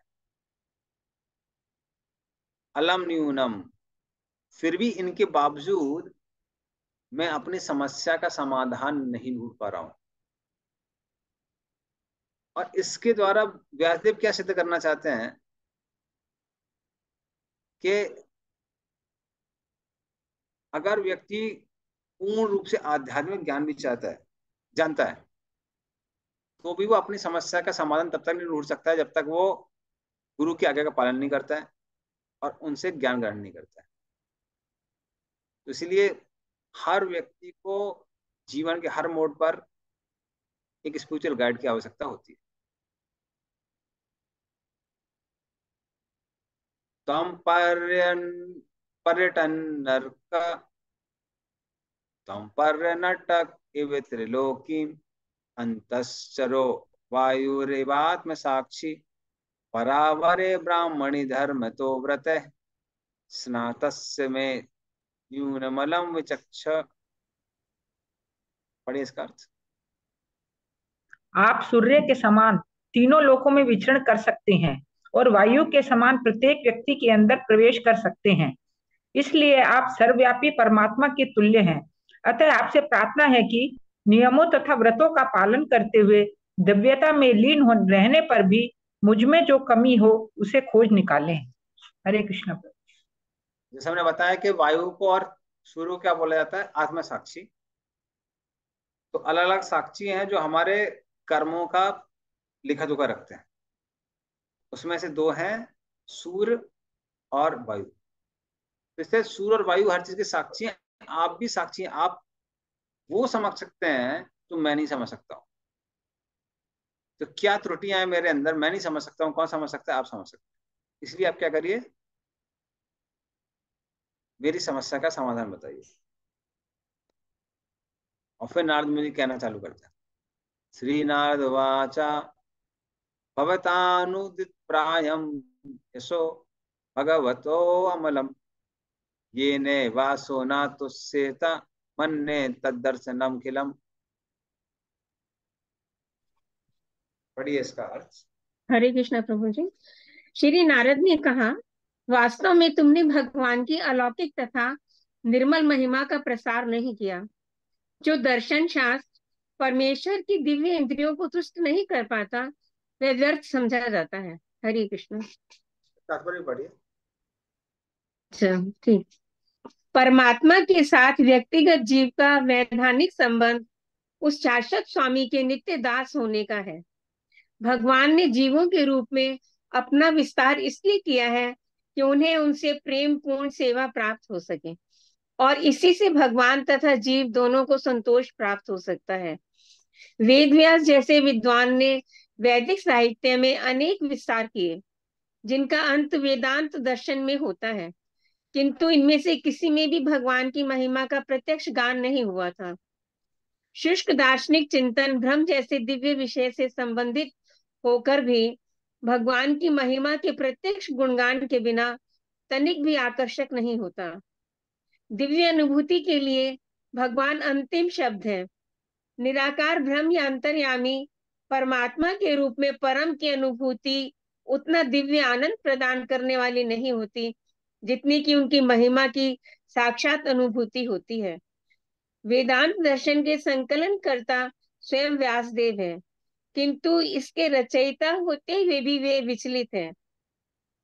अतएव उस वेदांत के पाठक तथा श्रोता उससे कौन सा दिव्य आनंद प्राप्त कर सकेंगे जिसकी प्रत्यक्ष व्याख्या व्यासदेव ने की ही नहीं। यहीं पर आवश्यकता प्रतीत हुई कि रचनाकार वेदांत सूत्र की व्याख्या श्रीमद् भागवत के रूप में करें। हरे कृष्ण। इस तरह से जो वेद व्यास है वो स्वयं संतुष्ट नहीं है संकलन करता होने के बावजूद, फिर अन्य किसी का कहना क्या है। तो वहां वो एकदम क्लियर कर देते हैं यहाँ पर इस श्लोक में कि क्या कारण है कि वो असंतुष्ट है। वो कहते हैं अनुदित प्रायम।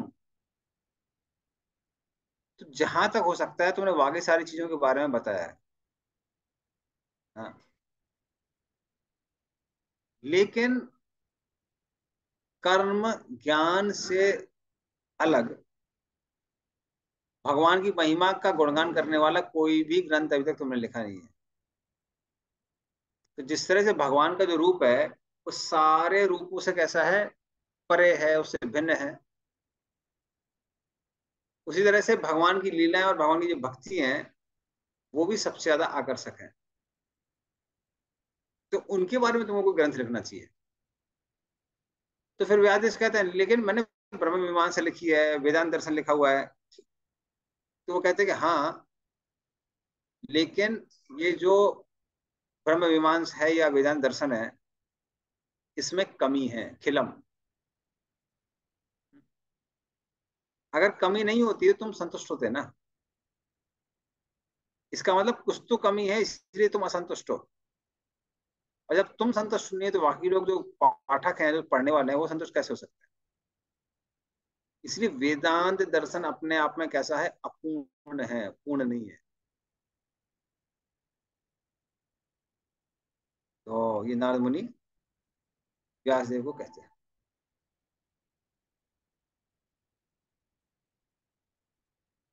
नेक्स्ट श्लोक।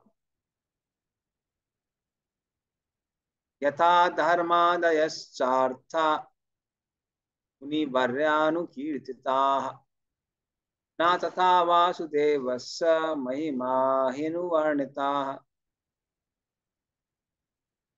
पढ़िए अर्थ इसका। हे महामुनि, यद्यपि आपने धार्मिक तथ्य इत्यादि 4 पुरुषार्थों का विस्तार से वर्णन किया है, किंतु आपने भगवान वासुदेव की महिमा का वर्णन कहीं नहीं किया है। हरे कृष्ण। यहाँ एकदम क्लियरली बोला है, बोल्डली बोल रहे हैं कि ये तुम्हारी गलती है। क्या गलती है कि तुमने भगवान वासुदेव की लीलाओं का वर्णन नहीं किया है। तो वो कहते हैं कि नहीं, पर मैंने वर्णन किया, जैसे पद्म पुराण इत्यादि में कृष्ण के गुणों का वर्णन आता है, कृष्ण के आ, चरित्र का वर्णन आता है, तो ये सब तो मैंने किया है। तो फिर वो क्या कहते हैं, कहते हैं कि उतना नहीं किया है जितना तुमने धर्म अर्थ काम मोक्ष के बारे में लिखा हुआ है। हाँ, तो भले ही वो वासुदेव की महिमा से छोटे गोल्स हैं, पर उनका तुमने बहुत ज्यादा उनकी प्रशंसा की है। तो वासुदेव जीवन का लक्ष्य है, लेकिन तुमने जो ग्रंथ लिखे हैं उनको इस तरह से प्रस्तुत नहीं किया है कि वासुदेव ही जीवन का लक्ष्य है। तो बहुत जगह तुमने कृष्ण के बारे में लिखा हुआ है, पद्म पुराण इत्यादि में, ब्रह्मवैवर्त पुराण, ब्रह्मांड पुराण में कई जगह लिखा हुआ है, बट उनका वहां पे लक्ष्य क्या दिखाया है कि ये सारी सारी चीजें करने, किसको प्राप्त करने के लिए, मोक्ष को प्राप्त करने के लिए। तो इसलिए जो तुमको वैल्यू देनी चाहिए थी भगवान वासुदेव को और भक्ति को, उतनी वैल्यू तुमने नहीं दी है। हाँ? तो वो कहते हैं नहीं नहीं नहीं, पर मैंने अपने शास्त्रों में लिखा है, पद्म पुराण में मैंने लिखा है, हाँ, कि मोक्ष जीवन का परम लक्ष्य है, लेकिन उससे ऊंचा जो लगता है वो है भगवान की भक्ति। और ये भगवान की भक्ति कहाँ मिलती है, मथुरा मंडल में मिलती है। अन्यत्र पुत तीर्थेषु मुक्तिर एव महाफलम, मुक्ति प्रार्था हरेर भक्तिर मथुरायाम च लभ्यता। पद्म पुराण में मैंने ये लिखा हुआ है। तो नारद मुनि कहते हैं हाँ वो लिखा है, पर ये तुमने बार बार एम्फेसाइज नहीं किया है। तुमको बार बार उसको एम्फेसाइज करना पड़ेगा कि नहीं, भगवान वासुदेव ही जीवन का लक्ष्य है।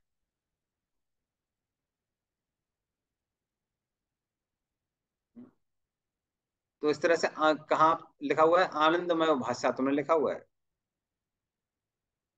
लेकिन आनंदमय पुरुष कौन है?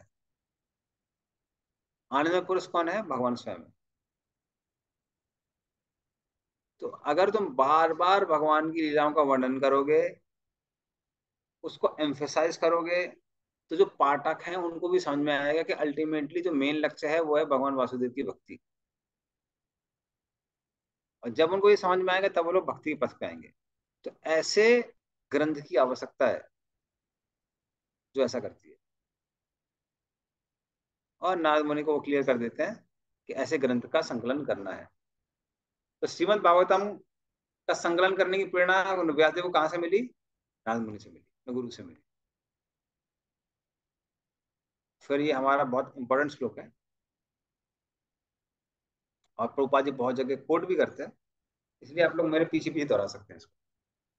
नायत पचश्चित्र पदम हरेर्यशो नयत्वच्चित्रपदं हरेयश जगत पवित्रम प्रगणित करहि चेत् जगत पवित्रम जगत पवित्रं प्रगृह्णीत प्रणीत करिते तद्वायसं तीर्थमुसन्ति मानसा तद्वयसं तत्त्वायसं तीर्थं मुशन्ति पुषन्ति मानसा मानसा न यत्र हंसा निर्मन्तु सक्षया न यत्र न हंसा यत्र हंसा निरमन्ति निर्मन्ति उषित्या शिक्षया पढ़िए इसका निर्मम अर्थ और तात्पर्य दोनों।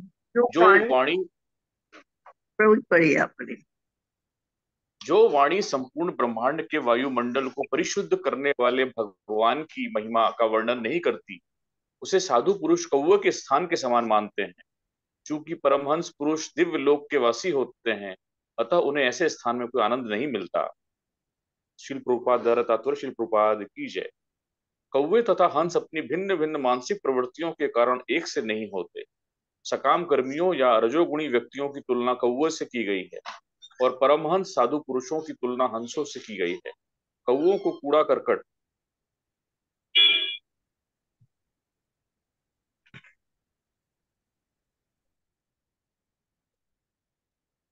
तो साउंड नहीं आ रहा। हाँ मतलब जो डिस्टर्ब हो गया था ना, मैं आज इससे पढ़ रहा हूँ, बाहर हूँ तो मेरे पास भागवतम नहीं, तो मैं इसी से पढ़ रहा हूँ स्क्रीन से। कौवों को कूड़ा करकट फेंका जाने वाला स्थान प्रिय लगता है, जिस प्रकार की कामी सकाम कर्मियों को सुरा सुंदरी तथा स्थूल इंद्रिय तृप्ति के स्थान प्रिय लगते हैं, हंसों को वे स्थान प्रिय नहीं लगते। जहाँ कौवे काव काव काव करने और मिल मिलाप करने के लिए एकत्र होते हैं, वे इसके बजाय प्राकृतिक छटा वाले स्थानों में देखे जाते हैं, जहाँ निर्मल जल का आगार होता है और जिसमें प्राकृतिक सौंदर्य के नाना रंग के कमलों के लाल नाल सुशोभित होते रहते हैं। इन दो प्रकार के पक्षियों में यही अंतर है। प्रकृति ने विभिन्न योनियों के जीवों को भिन्न भिन्न मानसिकताएं दी हैं, अतएव उन्हें एक ही श्रेणी में लाना संभव नहीं है। इसी प्रकार से विभिन्न मानसिकता वाले व्यक्तियों के लिए भिन्न भिन्न प्रकार का साहित्य होता है। अधिकांशतया बाजारू साहित्य कौवों सरीखे व्यक्तियों को आकृष्ट करने वाला होता है, जिसमें कामुक विषयों का कूड़ा करकट भरा रहता है। ऐसे विषय सामान्य रूप से स्थूल शरीर तथा सूक्ष्म मन से संबंध होने से संसारी वार्ताएं कहे जाते हैं।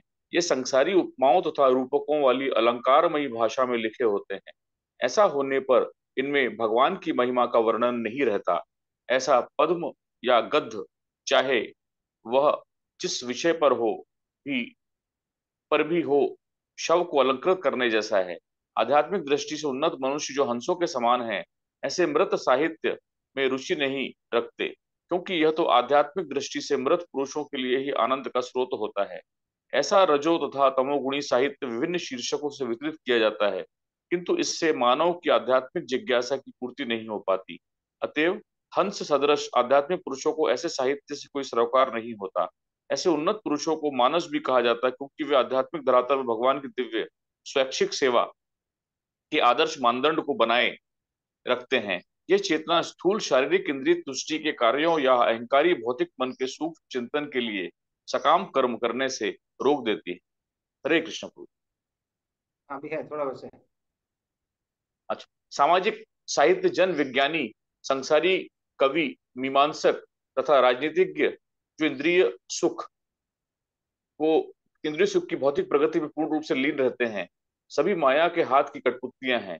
उन्हें उन्हीं स्थानों में आनंद मिलता है जहां तिरस्कृत विषय फेंके जाते हैं।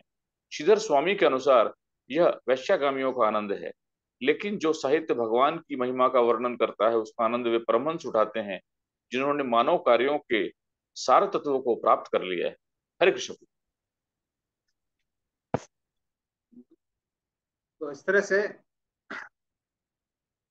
इस श्लोक में उन साहित्यों की भर्त्सना की गई है जो भगवान विष्णु के यश का गुणगान नहीं करते हैं। तो वो क्या बोलते हैं यहाँ पे कि जो साहित्य भगवान में की महिमा का गुणगान नहीं करने वाले हैं। भगवान की महिमा क्या है? जो पूरे संसार को शुद्ध करने वाली है, जो श्रोतागण है उनको शुद्ध करने वाली है, जो प्रश्न पूछने वाले हैं उनको शुद्ध करने वाली है, जो प्रश्न का उत्तर देने वाले हैं उनको शुद्ध करने वाली है, और जो ऐसे प्रश्न उत्तर सुनते हैं उनको शुद्ध करने वाली है। तो ये जो भगवान की महिमा ये हर किसी को शुद्ध करने वाली है। पर जिन साहित्यों में भगवान का महिमा का गुणगान नहीं होती वो किसके जैसा है? मंडनम लोक रंजनम। हाँ, तो वो किसके जैसे है? वो उस शरीर जैसा है जो शरीर अभी मृत शरीर हो चुका है। तो कई बार जो लोग बहुत पैसे वाले होते हैं उनकी जब अर्थी निकाल के ली जाती है तो कई बार लोग उसको बहुत सुंदर से सजाते हैं और सजाने में लगेगा अरे वाह ये व्यक्ति कितना सुंदर था। वो व्यक्ति बचा ही नहीं है, वो मृत शरीर है। व्यक्ति तो कब का उसका शरीर को छोड़ के जा चुका है। तो उस तरह से ऐसी लिटरेचर है उनकी तुलना किससे की गई है? मृत शरीर से की गई। तो भले ही वो जो ऐसे साहित्य हैं उनको अलग अलग उपमाओं से उनकी प्रशंसा की जाए, चित्र पदम मतलब बहुत अच्छी तरीके से उसको लिखा जाए, अलंकार और ये सब लगा के उसको लिखा जाए, पर फिर भी ऐसी जो साहित्य हैं वो किसके जैसे हैं? मृत शरीर जैसे हैं। क्योंकि उनमें क्या है? उनमें सिर्फ भौतिक और स्थूल शरीर के बारे में दिया हुआ है। कई बार हम देखोगे बाहर की दुनिया में लोग कुछ भी कर देते हैं। कोई हीरो है, वो हीरोइन का रुमाल लेके रुमाल के ऊपर नाचते नाचते चालू गाना गाना चालू कर देते हैं। अरे वो रुमाल में उसने कितना नाक पोंछी होगी, हाँ कितना गंदा रुमाल होगा, और उसी को नाचना चालू कर दिया। उसको ऐसे ग्रहण करते हैं ऐसे कोई महाप्रसाद हो। तो इस तरह से ये जो लिटरेचर्स हैं ये कैसी हैं? ये माया को प्रोपोगेट करती है। माया का मतलब क्या है? जो नहीं है। तो भले ही लड़की की आंखें बिल्ली जैसी हों पर उसको बोलेंगे कमल जैसी आंखें। तो उस तरह से वो लोग झूठी प्रशंसा करते हैं। लेकिन जो हमारे आध्यात्मिक साहित्य हैं, आध्यात्मिक साहित्य उसका अपोजिट है। क्योंकि जब कृष्ण की प्रशंसा की जाती है, कृष्ण वाकई में प्रशंसा के योग्य हैं। ये भौतिक शरीर जो है वो प्रशंसा के योग्य नहीं है। तो वो जो लिटरेचर है उसको यहाँ पे नारद मुनि क्या कह रहे हैं? वो किसके लिए है? उसंती मानसा। उसंती का मतलब होता है कौआ। तो कौए कहाँ जाते हैं? कौए वहां पर जाते हैं जहां पर कचड़ा होता है। तो कचड़ा मिलती है उसमें मुंह मारना चालू कर देते हैं कौए। लेकिन उन उन जगहों पर कौन आकर्षित नहीं होता है? जो परम हंस है। तो एक बार हंस मानसरोवर से आके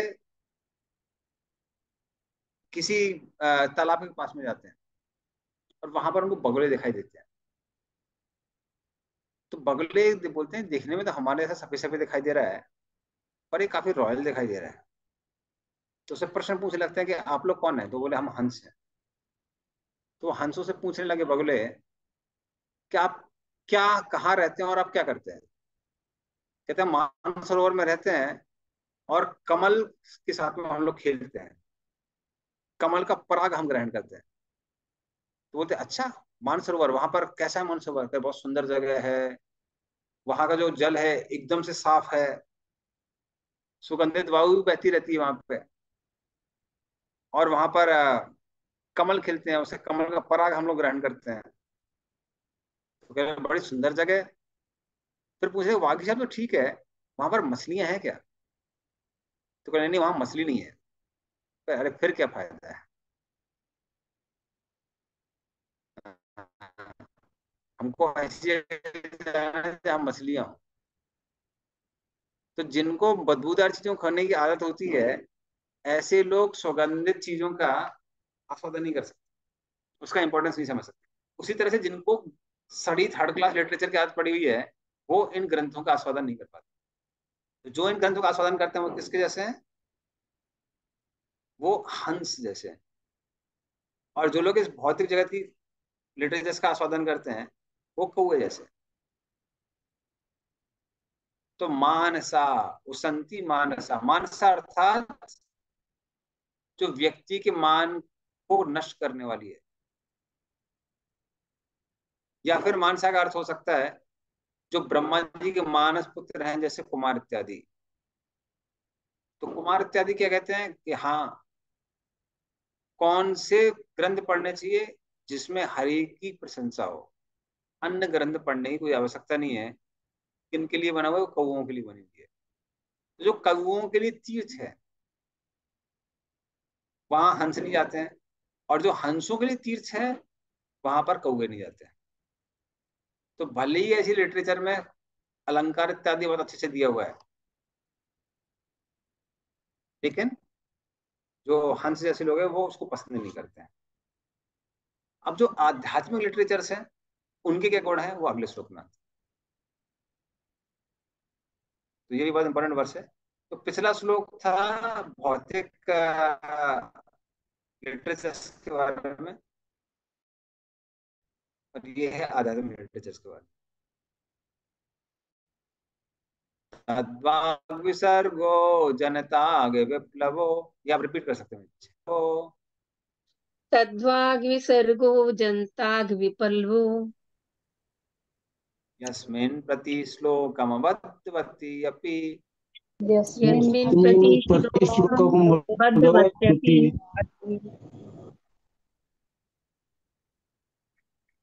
नामान्यनन्तस्य यशोऽङ्कितानि यत् नामान्यन्तस्य यशोक्तितानि यत् शृण्वन्ति गायन्ति गृह्णन्ति साधवः। शृण्वन्ति गायन्ति गृह्णन्ति साधवः। पढ़िए इसका अर्थ और तात्पर्य। दूसरी ओर जो साहित्य असीम परमेश्वर के नाम, यश, रूपों तथा लीलाओं की दिव्य महिमा के वर्णन से पूर्ण है, वह कुछ भिन्न ही रचना है, जो इस जगत की भ्रमित सभ्यता के अपवित्र जीवन में क्रांति लाने वाले दिव्य शब्दों से ओतप्रोत है। ऐसा दिव्य साहित्य, चाहे वह ठीक से न भी रचा हुआ हो, ऐसे पवित्र मनुष्यों द्वारा सुना गया तथा स्वीकार किया जाता है, जो नितांत निष्कपट होते हैं। हरे कृष्ण। तात्पर्य पढ़िए, तात्पर्य। हरे कृष्ण। महान चिंतकों की विशेषता है कि वो बुरे से बुरे में से भी श्रेष्ठतम को ढूंढ निकालते हैं। कहा गया है कि बुद्धिमान मनुष्य विष के कुंड से भी अमृत ग्रहण करे, गंदगी में भी पड़े सोने को स्वीकार करे, अज्ञात कुल की भी उत्तम तथा सुयोग्य पत्नी ग्रहण कर ले, और अछूत कुल से संबंधित व्यक्ति या शिक्षक से भी शुद्ध सदुपदेश प्राप्त करे। ये कुछ नैतिक शिक्षा है जो सभी स्थानों पर बिना किसी अपवाद के हर एक पर लागू होती है, लेकिन एक संत सामान्य व्यक्ति से बहुत उच्च स्तर पर होता है। वह निरंतर परमेश्वर के महिमा गान में व्यस्त रहता है, क्योंकि परमेश्वर के पवित्र नाम तथा यश का प्रसार करने से जगत का दूषित वातावरण बदल जा सकता है। और श्रीमद् भगवतम जैसे दिव्य साहित्य के प्रचार से लोग अपने व्यवहारों में समझदार हो सकते हैं। श्रीमद् भगवतम में इस श्लोक की व्याख्या करते हुए हमारे समक्ष संकट उत्पन्न हो गया है। हमारे पड़ोसी मित्र चीन ने भारत की सीमा पर सैनिक आक्रमण कर दिया है। यद्यपि राजनीतिक क्षेत्र से हमें कोई भी सरोकार नहीं है, लेकिन हम देखते हैं कि इसके पूर्व भी भारत तथा चीन थे और दोनों ही देश बिना किसी दुर्भावना के सदियों से शांतिपूर्वक रहते थे। इसका कारण यह है उन दिनों इस चेतना का वातावरण था और इस महीमंडल का प्रत्येक देश ईश्वर से डरता था, शुद्ध हृदय वाला तथा सरल था और राजनीतिक कूटनीति का कोई प्रश्न ही नहीं था, प्रश्न ही न था। चीन तथा भारत इन दोनों देशों के बीच उस भूमि को लेकर झगड़ा करने का कोई कारण नहीं है जो रहने हेतु उपयुक्त नहीं है और निश्चय ही इस विषय पर युद्ध करने की तो कोई आवश्यकता ही नहीं है। किंतु जैसा कि पूर्व में कहा जा चुका है, कलह के युग कली के कारण थोड़ी सी उत्तेजना से भी झगड़ा हो सकता है। यह किसी अन्य कारण से नहीं अपितु इस युग के प्रदूषित वातावरण के कारण है। एक वर्ग के लोग परमेश्वर के नाम तथा यशगान को रोकने हेतु नियमबद्ध प्रचार कर रहे हैं। अतः विश्व भर में श्रीमद् भागवतम के संदेश को प्रसारित करने की परम आवश्यकता है। प्रत्येक जिम्मेदार भारतीय नागरिक का यह कर्तव्य है तो श्रीमद् भागवतम के दिव्य संदेश को सर्वोपरि कल्याण तथा वांछित शांति लाने हेतु विश्व भर में प्रसारित करें। क्योंकि भारत ने अपने इस उत्तरदायित्व की उपेक्षा की है, अतः संपूर्ण विश्व में इतना संघर्ष हो रहा है तथा संकट छाया है। हमारा विश्वास है कि यदि श्रीमद् भागवतम के दिव्य संदेश का विश्व के अग्रणी लोगों द्वारा स्वीकार किया जाएगा तो निश्चित रूप से हृदय परिवर्तन होगा और लोग स्वाभाविक रूप से उनका अनुसरण करेंगे। जनता आधुनिक राजनीतिज्ञों तथा नेताओं के हाथ की कठपुतली बनी हुई है। यदि ही नेताओं के ही हृदय परिवर्तन हो सके तो विश्व के वातावरण में आमूल परिवर्तन हो सकेगा। हमें पता है कि जन सामान्य में इस चेतना को जगाने तथा विश्व वातावरण का पुनः आध्यात्मिकरण करने हेतु दिव्य संदेशों वाले इस महान ग्रंथ को प्रस्तुत करने का हमारा सद प्रयास अनेक कठिनाइयों से भरा है। इस विषय को यथेष्ट भाषा में, विशेष रूप से विदेशी भाषा में प्रस्तुत करना निश्चित रूप से विफल प्रयास होगा। तो चाहे हम जितना भी प्रयास करें, इसमें अनेक साहित्य त्रुटियां रह जाएगी, लेकिन हमारा विश्वास है कि इस संबंध में चाहे कितनी भी त्रुटियां रह जाए, विश्व की गंभीरता पर विचार किया जाएगा और समाज के नेता सर्वशक्तिमान श्री भगवान के महिमा गान करने की सत्यनिष्ठ प्रयास के कारण इसको स्वीकार करेंगे। जब किसी घर में आग लग जाती है तो उस घर के रहने वाले अपने पड़ोसी से, चाहे वे विदेशी हो, सहायता प्राप्त करने हेतु दौड़ जाते हैं और वो बेचारे उनकी भाषा न जानते हुए भी अपने भाव व्यक्त करते हैं और पड़ोसी उनकी आवश्यकता समझ लेते हैं, भले ही वे भाव उनकी भाषा में व्यक्त न हुए हो। श्रीमद् भागवतम के इस दिव्य संदेश को विश्व के प्रदूषित वायुमंडल से प्रसारित करने हेतु वैसे ही सहयोग भावना की आवश्यकता है। आखिर ये आध्यात्मिक मूल्यों से युक्त तकनीकी विज्ञान है।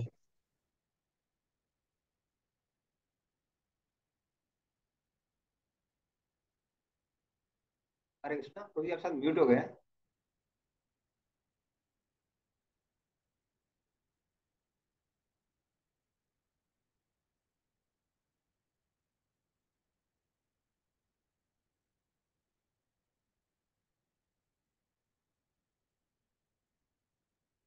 हम पढ़ें।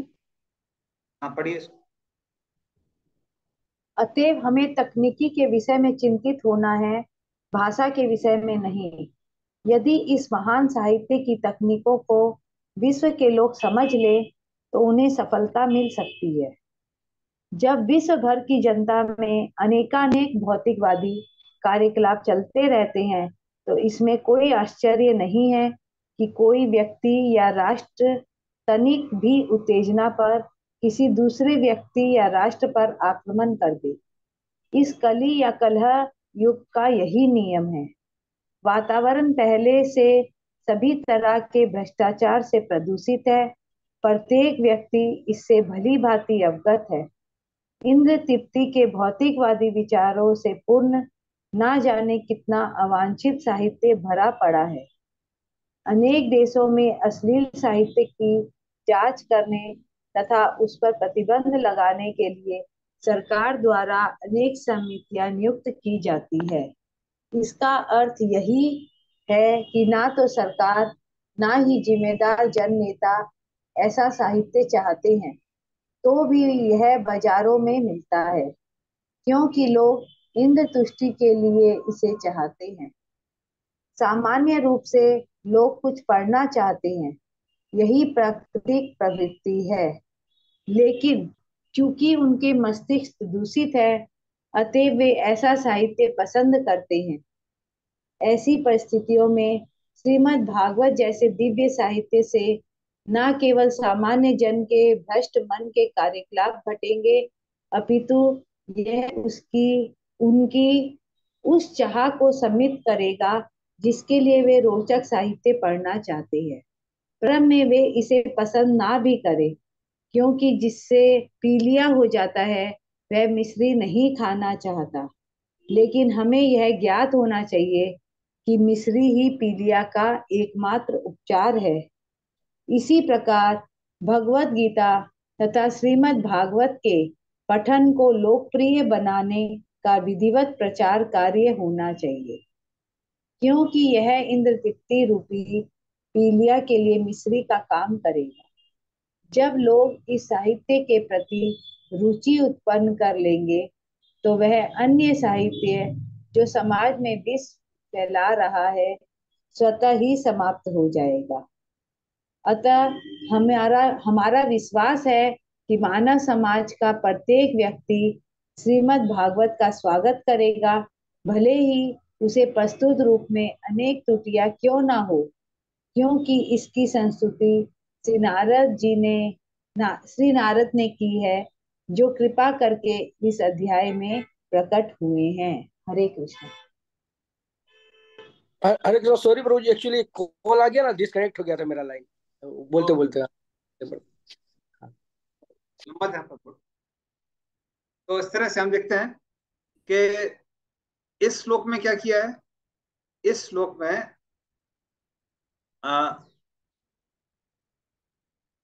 आध्यात्मिक ग्रंथों की प्रशंसा की गई है। तो पिछले उसमें नेगेटिव साइड बताया, यहाँ पे पॉजिटिव साइड बताया है। क्या बताया है कि तदवाग विसर्गः, जो सर्ग होते हैं, विसर्ग होते हैं, मतलब जो जो व्याकरण के अंग होते हैं, वो जब भक्ति में जो हमारे शास्त्र हैं उनमें लिखे जाते हैं, तो उनसे क्या होता है, जनता अग विप्लवो, तो जनता का जो पाप है उससे समाप्त होता है। प्रोपाल लिखते हैं कि this literature is meant to create a revolution in the life of impious life of living entities. मतलब भागवतम का श्लोक समझ ले या कुछ शब्द समझ ले, तो जीवन काल में जो वो पाप की साइकिल में फंसा हुआ है, उससे वो कैसा हो जाता है, मुक्त हो जाता है। तो उसमें हो सकता है कि अभद्रवती कुछ त्रुटियां रह जाएं, कुछ कमियां रह जाएं, कहीं कुछ अलंकार ठीक से नहीं हुए हो, उसमें यहाँ पर कुछ व्याकरण में कुछ मिस्टेक हो गई हो, फिर भी जो भगवान के महान भक्त हैं, जो परमहंस हैं, उसको ग्रहण करते हैं, सुनते हैं और गाते हैं। तो गायंती श्रवंती गायंती गणंती साधवा, जो साधु लोग हैं वो उसको ग्रहण करते हैं। क्या बताया गया था, पिछले श्लोक में बताया गया था कि जो भौतिकवादी लिटरेचर्स होती हैं वो कितने भी अच्छे अलंकार के साथ बताया गया, लेकिन परमहंस लोग उसको ग्रहण नहीं करते। लेकिन जो भक्ति में लिटरेचर है उनमें त्रुटियां भी हो जाए तो भी उसको ग्रहण नहीं। उसमें क्या है, भगवान हरि की महिमा का वर्णन। तो इसलिए दोनों श्लोक हैं, और ये जो नेक्स्ट श्लोक है ये भी बहुत इंपॉर्टेंट है। इसको भी प्रभुपाद, ये जो 3 श्लोक हैं प्रभुपाद ने उसको अनगिनत जगह पे वो किया है, कोट किया है। तो नेक्स्ट श्लोक का भी बहुत इंपॉर्टेंट है और याद करने के लायक है। निष्कर्ममपि अच्युत भाव वर्जितम, अपि दोहरा सकते निष्कर्मपि अच्युत भाव वर्जितम, भाववर्जितम न शोभते ज्ञानमलं निरञ्जनम् न न शोभते शोभते ज्ञानम् ज्ञानम् अलम् अलम् निरञ्जनम् निरञ्जनम् सा पुनः सस्वदभद्रमीश्वरे कुतः पुनः पुनः तस्वत् शश्वत् अभद्रम् अभद्रम् ईश्वर ईश्वरे चार्पितं कर्म यदपि अकारणम् न च न अर्पितं चार्पितं करम कर्म यदप्य यदपि कारणम। अकारणम्। अर्थ होता हरे है पढ़िए। हरे कृष्णा प्रभु। प्रभु वाक्यांश किसको कहते हैं? वाक्यांश क्योंकि ये यहाँ व्याकरण पे की जो हम लोग का ये जो क्वेश्चन है इसमें लिखा है इस श्लोक में कि वाक्यांश का अर्थ क्या है। तो इस श्लोक में वाक्यांश क्या है? जो इसके पहले वाला जो श्लोक गया 11 नंबर। समझ गए, समझ गए। तो वाक्यांश का मतलब, इसमें तो कहीं वाक्यांश शब्द आया नहीं है। तो ये मानो थोड़ा सा प्रॉब्लम किस चीज का है। हमने जो हमारे भक्तों ने वो प्रोड्यूस किया है ना, इंग्लिश का हिंदी वर्जन, तो वो गूगल ट्रांसलेटर से प्रोड्यूस किया है। तो उसमें एग्जैक्ट वर्ड जो प्रभुपाद ने यूज किए वो उसमें नहीं दिए हुए हैं। तो वो हरे इंग्लिश कृष्ण की, हाँ प्रभु जी, इसमें वाक्यांश का अर्थ क्या है? इसमें ये जो वाक्यांश है ना, जनता आग विप्लव, इसका अर्थ क्या है वो पूछा है। अच्छा अच्छा अच्छा अच्छा, क्वेश्चंस आंसर जो है उसमें पूछा है। ओके ओके, ठीक है ठीक है। तो प्रभु उतनी नहीं समझे, माता जी क्या बोली नहीं समझे। माता जी दोबारा बोल रही हूँ, बोलिए, बताइए माता जी। हरे कृष्णा माता जी, ये जो जो इसमें जो श्लोक नंबर 11 है, इसमें तत्वाग विसर्ग, उसके बाद जो वाक्यांश है जनता अग विप्लव, मतलब जनता का पाप नष्ट हो जाता है, ऐसे ग्रंथों को अगर आते हैं तो, भागवतम जैसे, है ना प्रभु जी? वैसे ही हमको क्या लिखेंगे हम इसमें? देखिए, जैसे वाक्य इसमें अंश का क्वेश्चन मतलब मुझे पता है। वाक्य का जो अंश होता है, वाक्य का एक वो होता है, वाक्य हमको पता है। वाक्य तो पूरी लाइन है, लाइन का जो पार्ट है उसको वाक्यांश कहते हैं। तो कौन सी है लाइन को रेफर किया वो मुझे क्वेश्चन देखना पड़ेगा, जब तक देखूंगा ये नहीं वो इस श्लोक का प्रथम जो लाइन है उसका जो सेकंड पार्ट है, जनता अग विप्लव, इसका अच्छा अर्थ। अच्छा, ठीक है। तो इसका मीनिंग पूछा उन्होंने, तो मीनिंग आप उसमें ट्रांसलेशन में से और परपोर्ट में से अच्छा लिख सकते हैं आप। क्या लिखा हुआ ओके। है? अब अपवित्र जीवन में क्रांति लाने वाला। अच्छा, खाली इतना ही लिखना है प्रभु बस? हाँ, नहीं, इसको प्रभुपाद ने डिफाइन भी किया है परपोर्ट में। इसलिए अभी जब मैं बोल रहा था, शायद आपने उतना ध्यान नहीं दिया होगा, मैं इस पॉइंट पे बहुत एम्फोसाइज कर रहा था कि this literature is about to bring तो कितना चाहिए बता रेवोल्यूशन इन द दो। लाइफ ऑफ इम्पास लिविंग एंटिटीज। और जरा आधी दे पवित्र दें जीवन आधी। में क्रांति लाने वाला है। ठीक है। तो उसका प्रभुपाद ने थोड़ा सा और डिटेल दिया हुआ है तात्पर्य में। तो इससे अर्थ से और तात्पर्य से उसको आप लिख सकते हैं, ठीक है। ओके, तो एक्चुअली हमारा जो ये श्लोक है ना, ये बहुत इंपॉर्टेंट श्लोक है, और टाइम हमारे पास सिर्फ 6 मिनट है।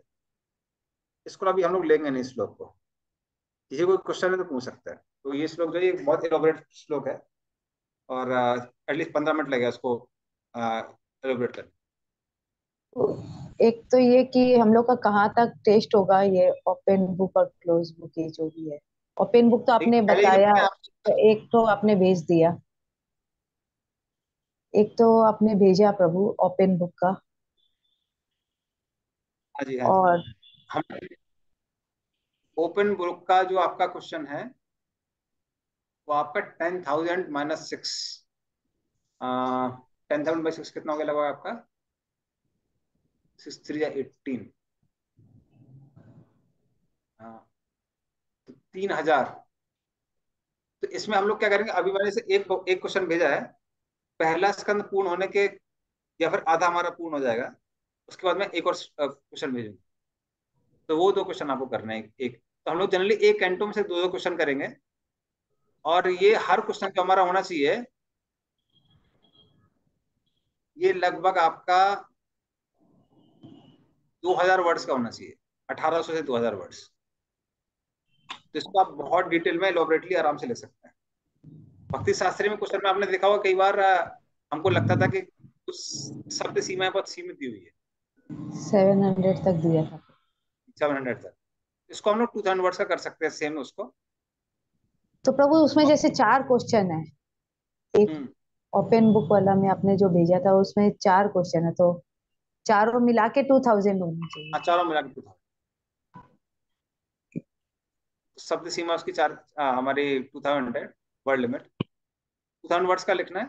और क्लोज बुक का एक्चुअली जो पोर्शन है वो आपका पहले एग्जाम का पूरा हो चुका है। वो कहाँ तक था? ये वाला हमारा श्लोक है ना, इंद्रारी व्याकुलम मदंती योगी योगे। तो ये श्लोक तक 3rd चैप्टर में जो श्लोक है वहां तक उसका पोर्शन दिया हुआ है, आपकी बुकलेट में लिखा हुआ है वो। तो उसमें टेस्ट होना चाहिए, पर वो प्रैक्टिकली कैसे पॉसिबल होगा वो मुझे टेम्पल के डिवोटी से बात करनी है, तब मैं बता पाऊंगा कि वो प्रैक्टिकली कैसे पढ़ा। शिवम प्रू है सम आइडिया? मतलब चैप्टर 3 तक हम लोग का है फर्स्ट एग्जाम। चैप्टर 3 में हाफ 27 या 28 वहां तक है। half of 20, half of third chapter. half of 3rd chapter में। I will check with Prem Chaitanya Guru ji. Okay. Regarding the closed book exam, I will check with Prem Chaitanya. तो प्रेम चैतन्य से बात कर सकते हैं, अगर अरेंज कर सकते हैं ना कि जहाँ सब डिवोटीज बैठ के कर लेंगे। क्योंकि एक्चुअली अगर हमको ऑनलाइन करना है, इसको